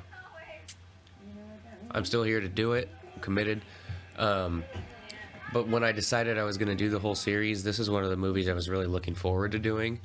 And now, not so much. There's just, it feels a bit played out. There's a lot of it's just so much the same from other stuff. From the other movies, I mean. You don't really get the feeling. Ugh. Plus all the stuff that's wrong. You know, you have the whole beginning. And it's just so drawn out and long. But we do get to see the fate of her parents. It's like he's pissed that they took, custody of his daughter, or his sister. So what, was she supposed to raise herself? Did you want her to be brought to the insane asylum and she could live with you? You could suckle her from your breastises?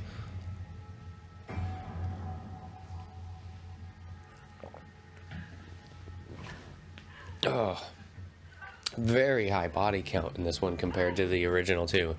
In the original, he killed like 4 people. In this one, he kills Judith is like his 4th person.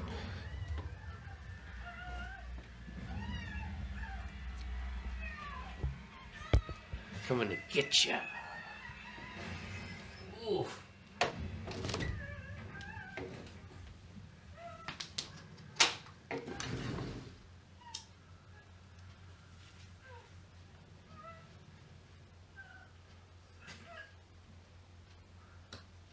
So he definitely killed them because he was unhappy about the fact that Lori lives there now.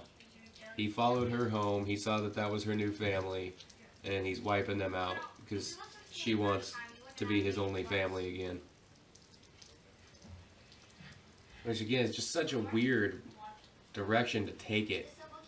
I guess at this point we don't really know that, but it becomes very obvious later on when he just avoids killing her on purpose. And then like, I think he takes his mask off and he hands her the picture. It's like he's looking for acceptance from her. He wants to be friends. He's not trying to kill her. He wants to eat little boys like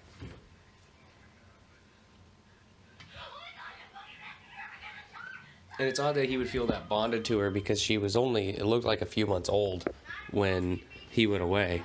It's not like they were able to build a relationship. They've never even spoken to one another. And they don't have a lot of shared experience. He wouldn't really be able to expect her to be like him. Oh, now he's stalking Annie. So he went with the change up. Linda and Bob die first, and now he comes over to fuck up Annie.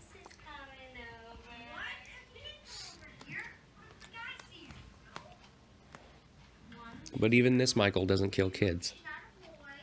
I'm sure she smells like you. Except for when he is a kid. Peer-to-peer child violence is different. I don't condone that, but I'm saying in terms of Michael's lore, killing a kid when he is a kid, to me, doesn't count.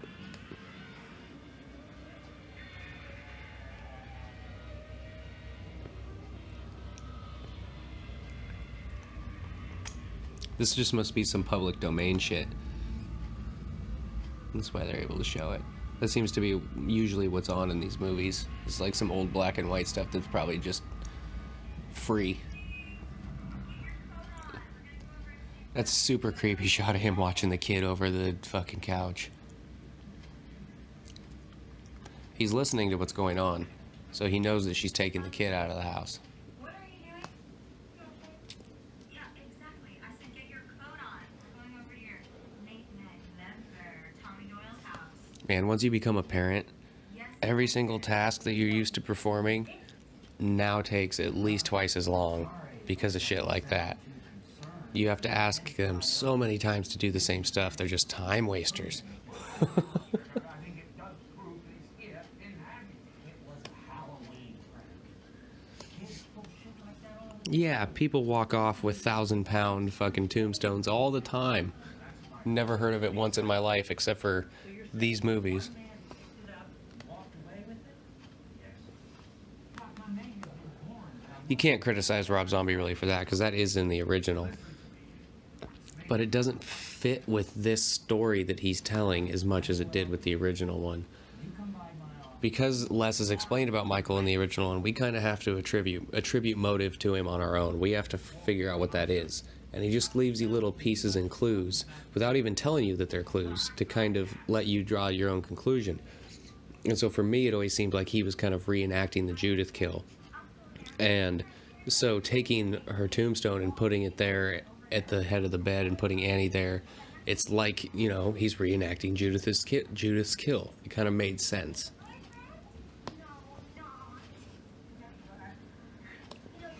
But in this one, he was a murderer before Judith. And the only reason he appears to be killing these people is the fact that they're connected to his sister. And he wants his sister back.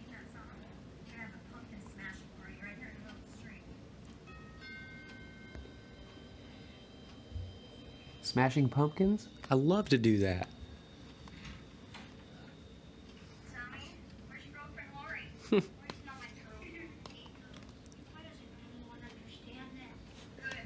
So's Lindsay. Go worship your God.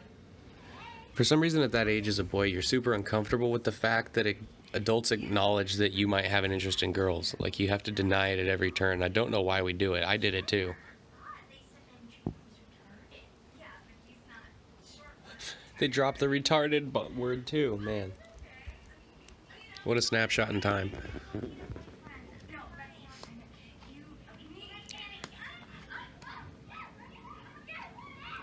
Again, sexual. He turns everything sexual. Like, I bet if you tallied up how many conversations in this movie turn sexual compared to how many don't, it'd be like 50-50.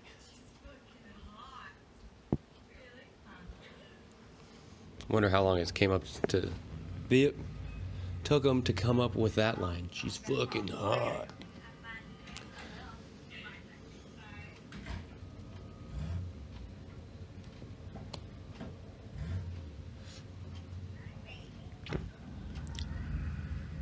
And this movie is very consistent with the kills. It's like they had a kill quotient that they needed to make for every, 15-minute segment.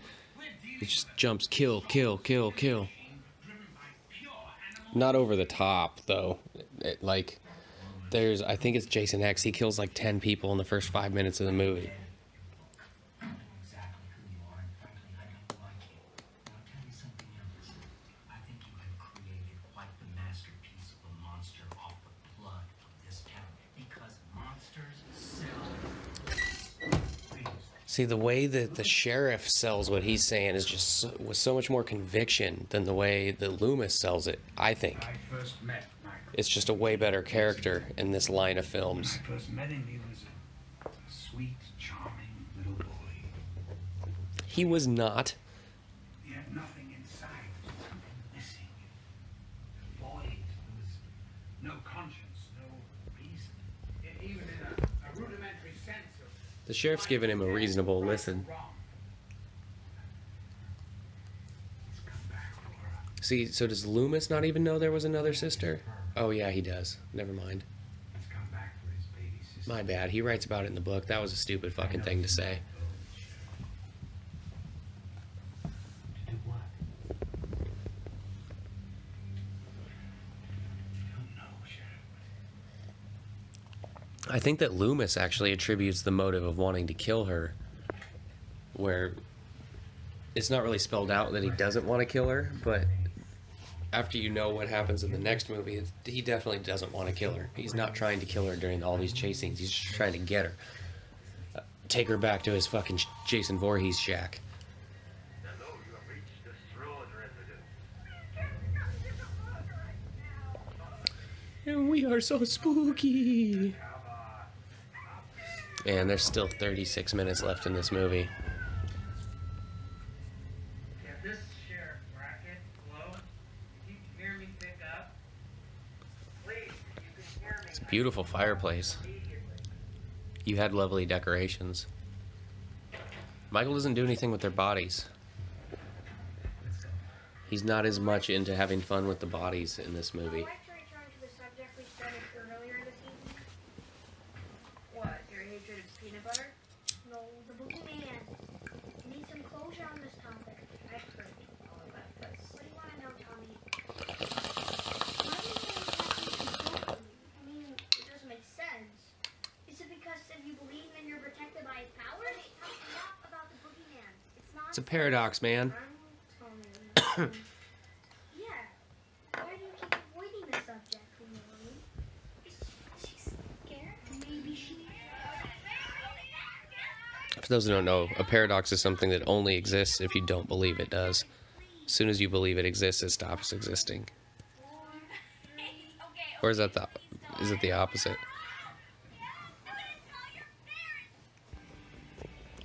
See, she seems like a great babysitter. She's a really good character in this movie.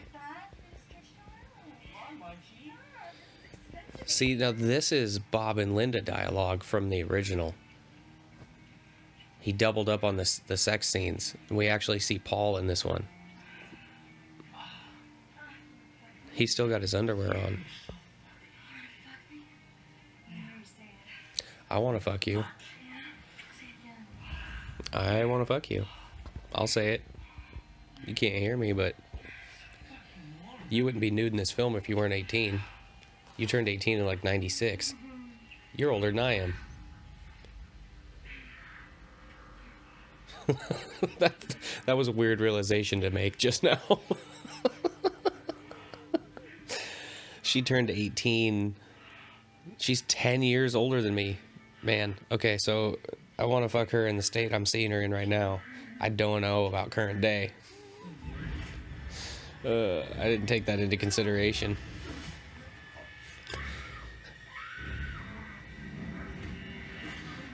So she was my age in this. No, she was a couple years younger than me in this.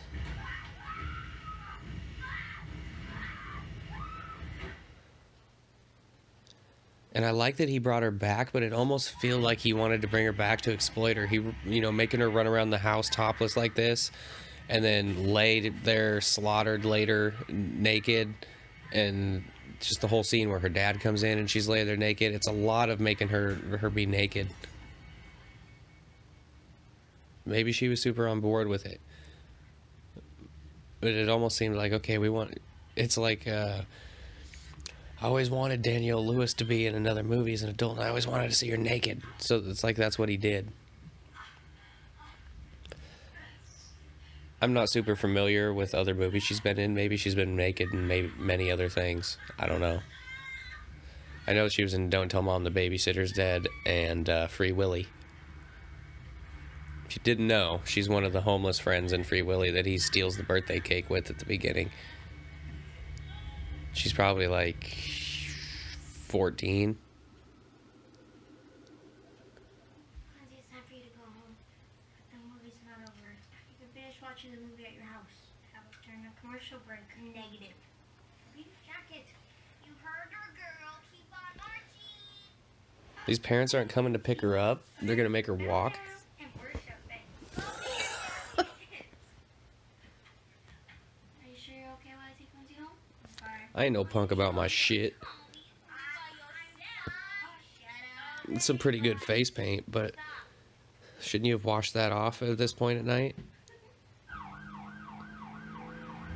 About 17 years ago, I respond to a 911, which turned out to be the Myers woman's suicide, and I see this beautiful... So Loomis knows there was another sister, but he doesn't know the whole story. The sheriff was responsible for omitting her from the report and getting her to an adoption agency across town. another town and dropped her off at the nearest But emergency room, and I don't even end up. she was adopted by the Strodes, who lived in town, and they brought her back to Haddonfield.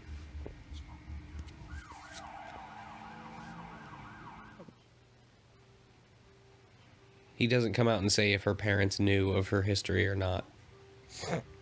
It would seem fucked up if her dad knew that she was Michael Myers' sister and then sent her to the Myers house to drop off. There's a smashed pumpkin in the road right there. You're coming in. You better be decent.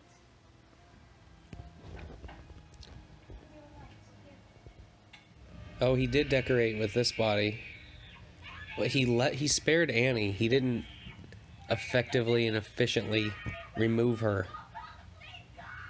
Was it a bait move? Like, it seems odd that he let her live. He did kind of chase her around the house, similar to the Judith, though.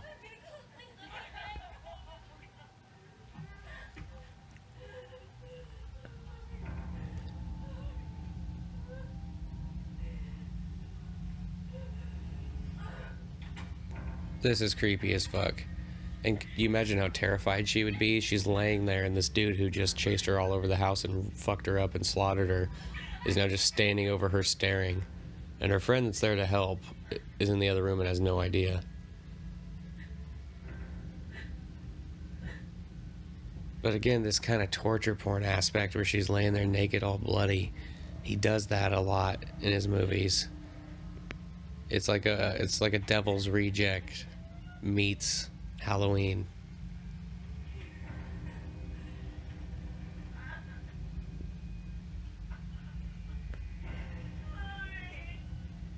I like that creepy shot too, where he's kind of studying his work and almost like tetherballing the body of Paul with the pumpkin on its head.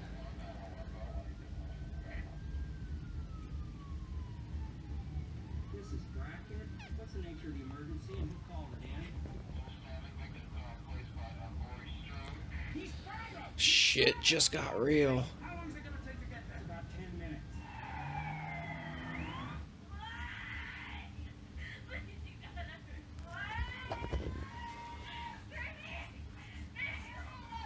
This right here is very good.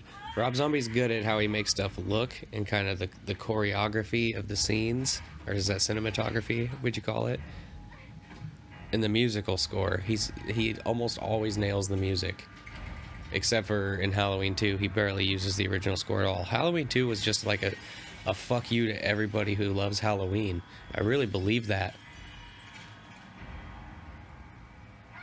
He got his way in with this one. People weren't happy with it, and who knows, maybe he was even resentful of the fact that he had to follow the original one so closely, and then people still shit on him for everything he did different. So he was like, you know what?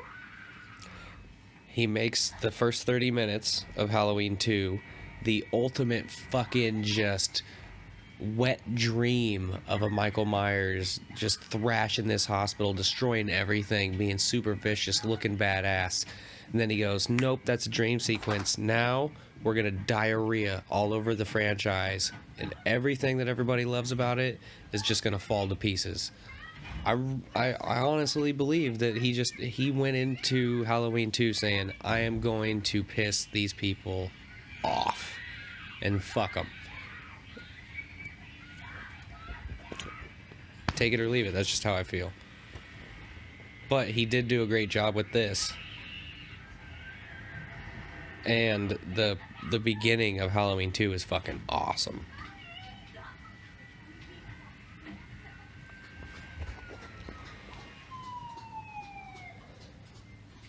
like the parts that he added I don't like, but the parts that are true to the original, like, you know, when he's an adult and he's coming around, he's killing all these people, in this version are great. He does a very good job.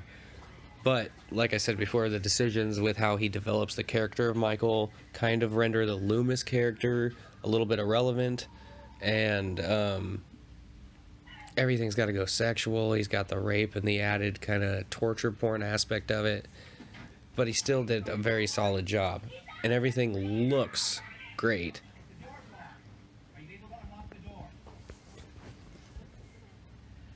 Even in Halloween 2, he's capable of shooting and editing and piecing together a great looking film.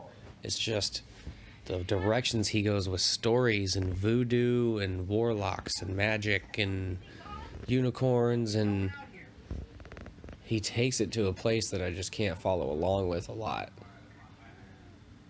It's kind of, I really like The Devil's Rejects, but I don't really like House of a Thousand Corpses. I've only seen House of a Thousand Corpses, I think, once or twice. I just wasn't what I was into. But The Devil's Rejects seemed to pull back on a lot of the things that I don't like about Rob Zombie. There was still a few things that people bitch about, the added gore and that kind of stuff. A little bit of hint of the necrophilia and the torture porn, but not quite so bad. But so I don't know if The Devil's Rejects is just like a unique Rob Zombie film, and I shouldn't say I like Rob Zombie films, because if more of them are like House of a Thousand Corpses, then I might be totally wrong. But I do really like The Devil's Rejects. It'll be interesting to see how the new sequel turns out, if it's more like that or more like House of a Thousand Corpses.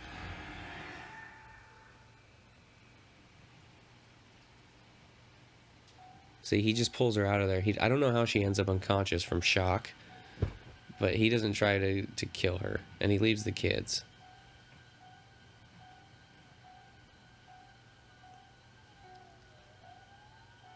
And he just walks down the street, and I guess the cops come from the other direction and they don't see him.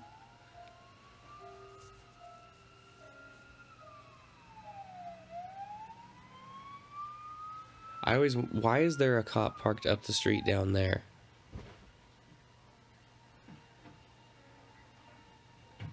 Stay behind.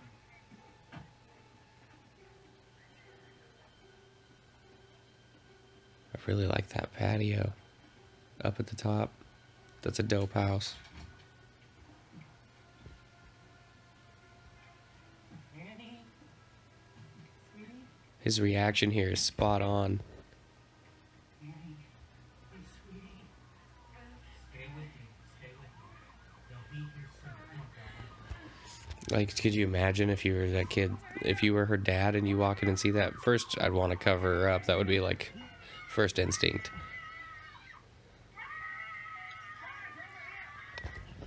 I wonder what they used for the fake blood in this. It almost seems like it's some kind of paint, because it has a shiny sheen to it that makes it look wet, but it doesn't stick to other things. Like in the beginning when he's a kid and his hands are all covered with what looks like wet blood. When he adjusts the mask and puts it on his face, he doesn't get any blood on the mask. It doesn't transfer to things, so it seems to be like a high gloss red paint or something.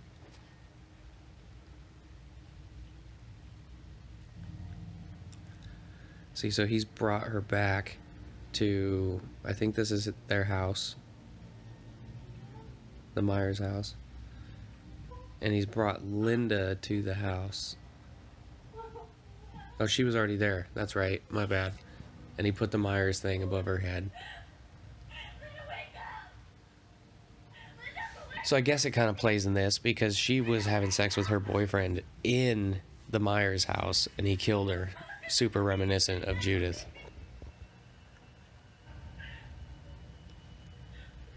But I don't know why he expects her to be able to piece together what's going on here.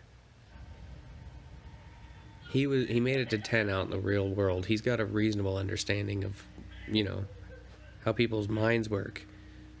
She was a little tiny baby. She doesn't know who Judith is, who the Myers are. She doesn't know who you are. She has no recollection of that life, bro. It's like 2% of her existence.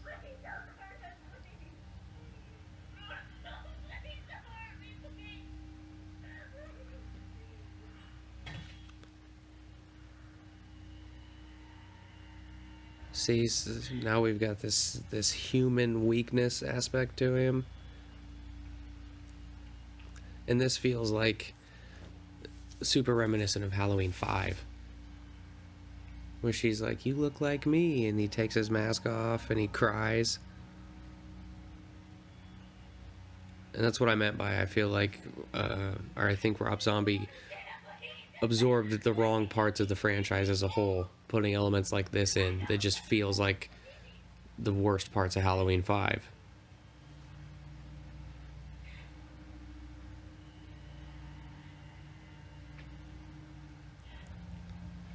She's wise though. She sees that knife there and plays him. And he takes the mask off. We're toying with that.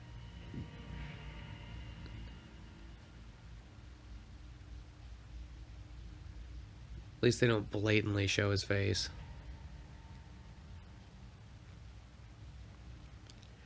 And I know that there's a lot of complaints about him having the long hair and the beard, because Rob Zombie kind of makes characters in his movies look like him, it seems like. He doesn't want to be in the movie, but he wants characters to look like him, so they all have these long hair, or these beards and long hair. But it also goes with the continuity of the story that Michael would have long hair and a beard. Like, he's not going to be getting haircuts and shaving. That's one of the things that the plot holes I feel like in the 2018 one. It's not a plot hole so much, but it's just an oddity that you kind of go like, how would that play? Because, you know, he's got like a buzz cut, he's reasonably clean shaven.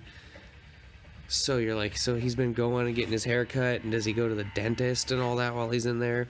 This Michael at least seems like he actually withdrew from the world. He's not keeping up his appearance. He doesn't give a fuck.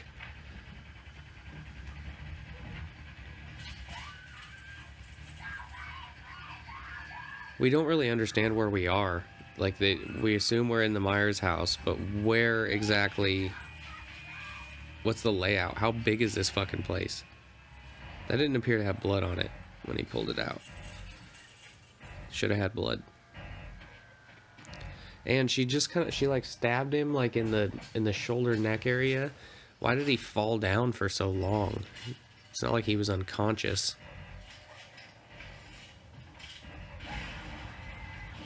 This is great. Call back to the closet scene, but done in a totally different way, which I like. Because when you do too much of the, you know, stabbing Bob into the wall the exact same way and those kind of things, it gets to be a little played out. Like, I've seen this already. It's just different people doing it.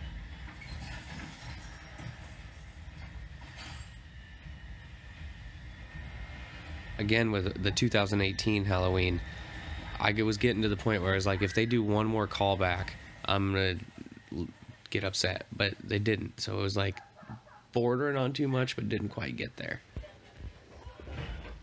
Did she hurt her leg when she fell in there? Because she doesn't really attempt to move at all from that point on. Is this still supposed to be their house? They had a pool in their backyard? A big ass pool too.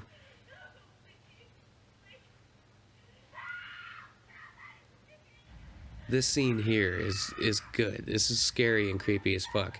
Being stuck in that pool like that with him walking around the outside, it's like the opposite of a shark in water. He's outside. Michael's like a land shark essentially. He's got those dead eyes. He's just moving straight ahead, killing people.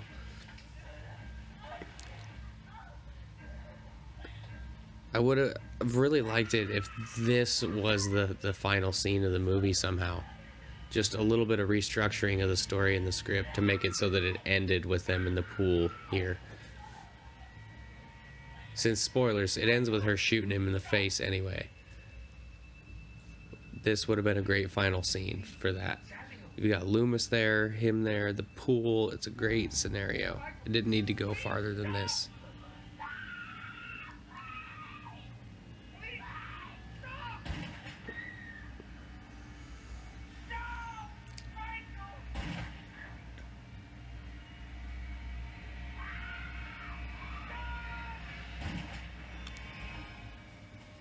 So I wonder, I guess maybe he's trying to kill her now because she stabbed him and he picked up the knife to go after her.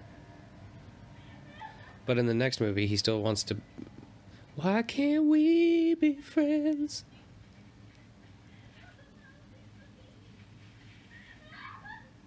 How many times did he shoot him? I was going to count and I forgot. Was it 3? Maybe Rob Zombie felt it less believable that he could to take 6. Just knowing what you know about Rob Zombie, it seems like he would have had him get shot 35 times there just to try to outdo the other one and make his more badass. That kind of seems to be what he goes for.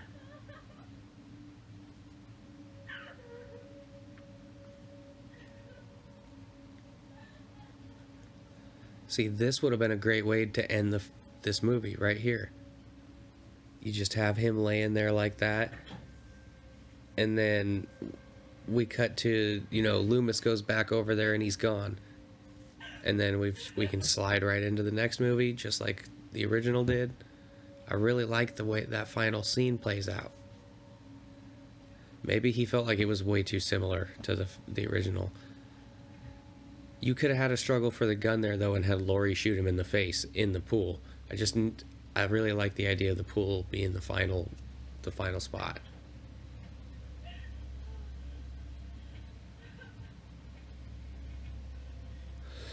As a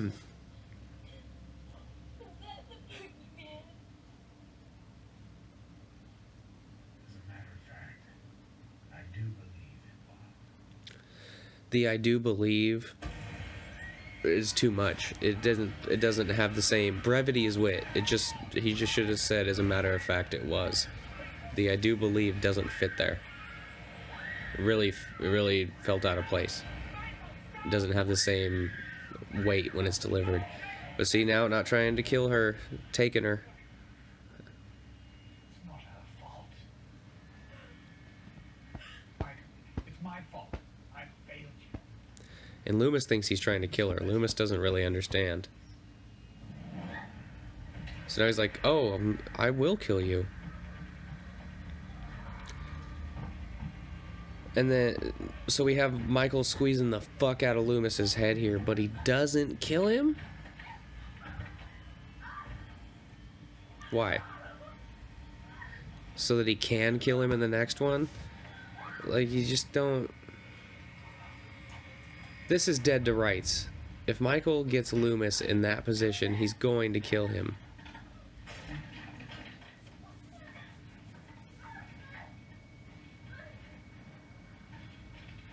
He makes the dialogue and stuff with Laurie very sexual, but he doesn't over-sexualize her as far as how she's dressed and that kind of thing. But he goes super goth, like slut with her in the next one. Now we're going to have another callback to the first one, I think.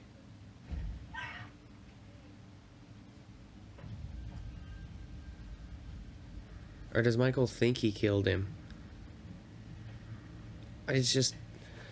Once he got to here, I feel like he would have killed Loomis. Loomis would be dead. Like, crushed head status. Like, you know... No doubt about it style. But... He's kind of did the same thing with Annie. Cut her all up and then left her on the floor still alive.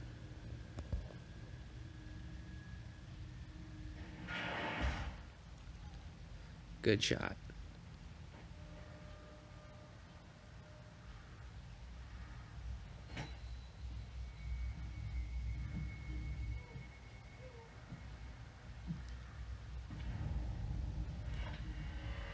Did he pull that out of his pocket? Why are his hands all greasy? Has he been working on an engine? Like, his hands are black.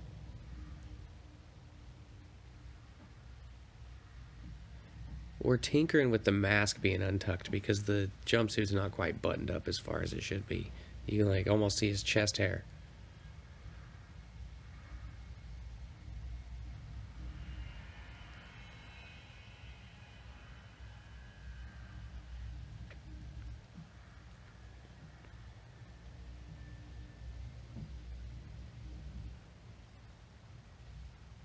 This is like everybody's worst nightmare. Having to try to hide here and be quiet, hoping that he's not going to figure out where you are. He's got some kind of sixth sense about him, though.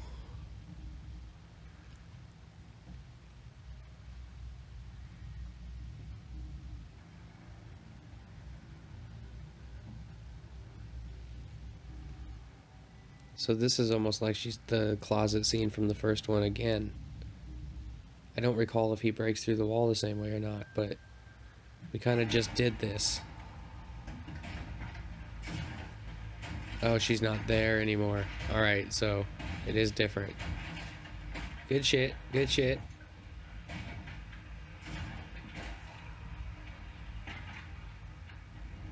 I kind of mentioned in a review I did that once you start doing commentary or reviewing movies, you almost look at them a different way and it's hard to go back. In situations like this where I'm not really feeling the suspense, I'm just wondering if they're going to do the scene the exact same way that the original did it or not. And then when they don't do it that way, I go, oh, good on them. But I'm not actually like wondering if he's going to catch her or not, or, you know, feeling that moment. I'm more like just examining it as a product.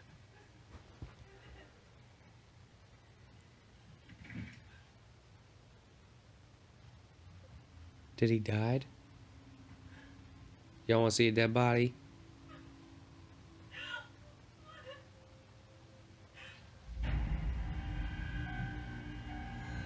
His eyes were open. Did he almost speak there?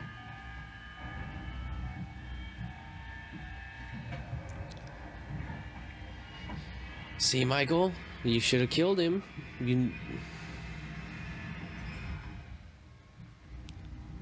How fucked up would you be if your head got squeezed so hard that you bled from your nose?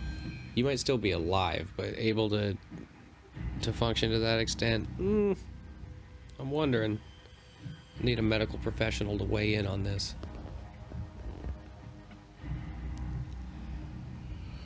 Oh, shit. She snagged herself a gun, though. That's good.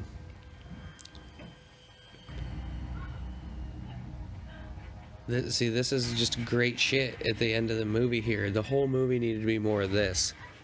We really could have done without so much of the beginning part. And then, like I was talking about, just the scene where they're walking and the girls are talking is too long. But you got this badass fucking Michael Myers. He's destroying this dilapidated house, going after this girl. And it's shot well. It's suspenseful. The music is great. Michael looks fucking awesome. She's doing a great job. She's doing reasonably smart things. She stabbed him. She grabbed the gun. It's just all good shit here at the end. Definitely crescendos. It just maybe took too long to get there. Because I don't know if you guys can tell, but I'm kind of more into the movie at this point than I've been almost throughout the entire thing. They were slow walking me. And the first one didn't have a high body count, slow walk you, but the way that it just built the suspense was much different. And this one, I guess, could have achieved that with a new audience. You know, like when he's spying on the girls while they're walking and standing behind the tree and shit. But that was so expected by the fans, the original fans, that it doesn't play out the same way and draw you in the same way. And it's not the original. You can rewatch the original and appreciate it because it is the OG. And it brings you back to that feeling. But when you see a recreation of that exact same thing, you're like, But I can't overstate how much I love this end. But if we just flip the pool part to the end, I really like that pool sequence. Keep all this and move the pool to after.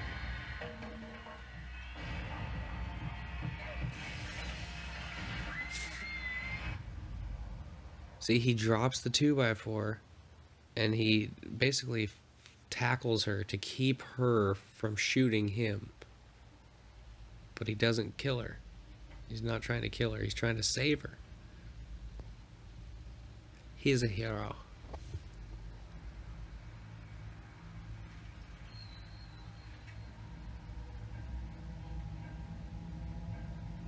See, if you see what I mean, you could have... I know that that was a super dramatic thing and they just flew off the patio. He tackled her, etc. But if you would have had them do that and then she wakes up and he's not there, she goes to take off running and lands in the pool, hurts herself. He shows up now and stalks her around the pool, and that pool scene plays out and ends with her shooting him. I like that better.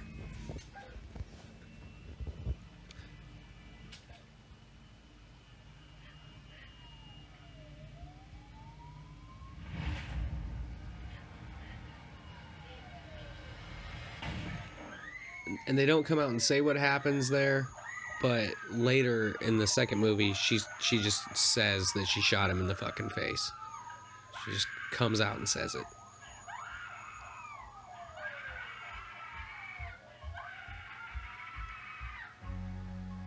And then that classic music, which you can't really give him credit for, but... And then even these edits afterwards, he's going with like a nostalgic, you know, family, happy family kind of thing with these photos that he's showing at the end.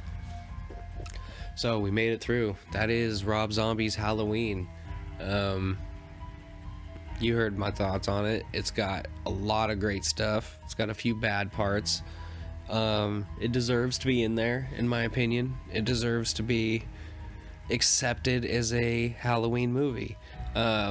He'd made some mistakes with the backstory and stuff, but if he wasn't going to do anything different, what's the point? So that's one of the options. If you're given the structure of the original story, you say, well, how can what areas of this can I explore without kind of altering the events that I know have to take place? And he said, well, we have all this stuff at the beginning that is unexplored. His whole childhood, his you know, what happens once he gets into the institution, how does he break out of the institution? So that's where he chose to go with it. It's just he made a few mistakes as far as the background, what type of background he gave him, and where he chose to have certain things take place, such as the change to not speaking anymore, the wearing of the masks, and kind of the losing of the humanity, and so forth. But overall, you know, it was a solid revitalization. It was the first reboot the only reboot to ignore any sequel that's ever existed, but it also used the original as a structure, you know, kind of a scaffolding to hang their ideas on. So yeah, that is basically going to conclude this commentary track. I am Devin from the Avarice Trading Channel, Avarice Podcast. Please like, subscribe, share, do all that stuff. Get the word out. I'm going to be doing more and more of this type of shit. I started with the Halloween movies because I was comfortable there and I needed to get used to expressing my thoughts and speaking and all that kind of shit. So, movies that I was comfortable and knowledgeable about was a good place to start for me. After this, I don't really know where I'm going to go. We'll see. It's going to be interesting to see how well I can do commentary tracks on movies that I don't have such an extensive knowledge on and haven't seen quite as many times. But we'll give it a shot. If it doesn't work out, it doesn't work out.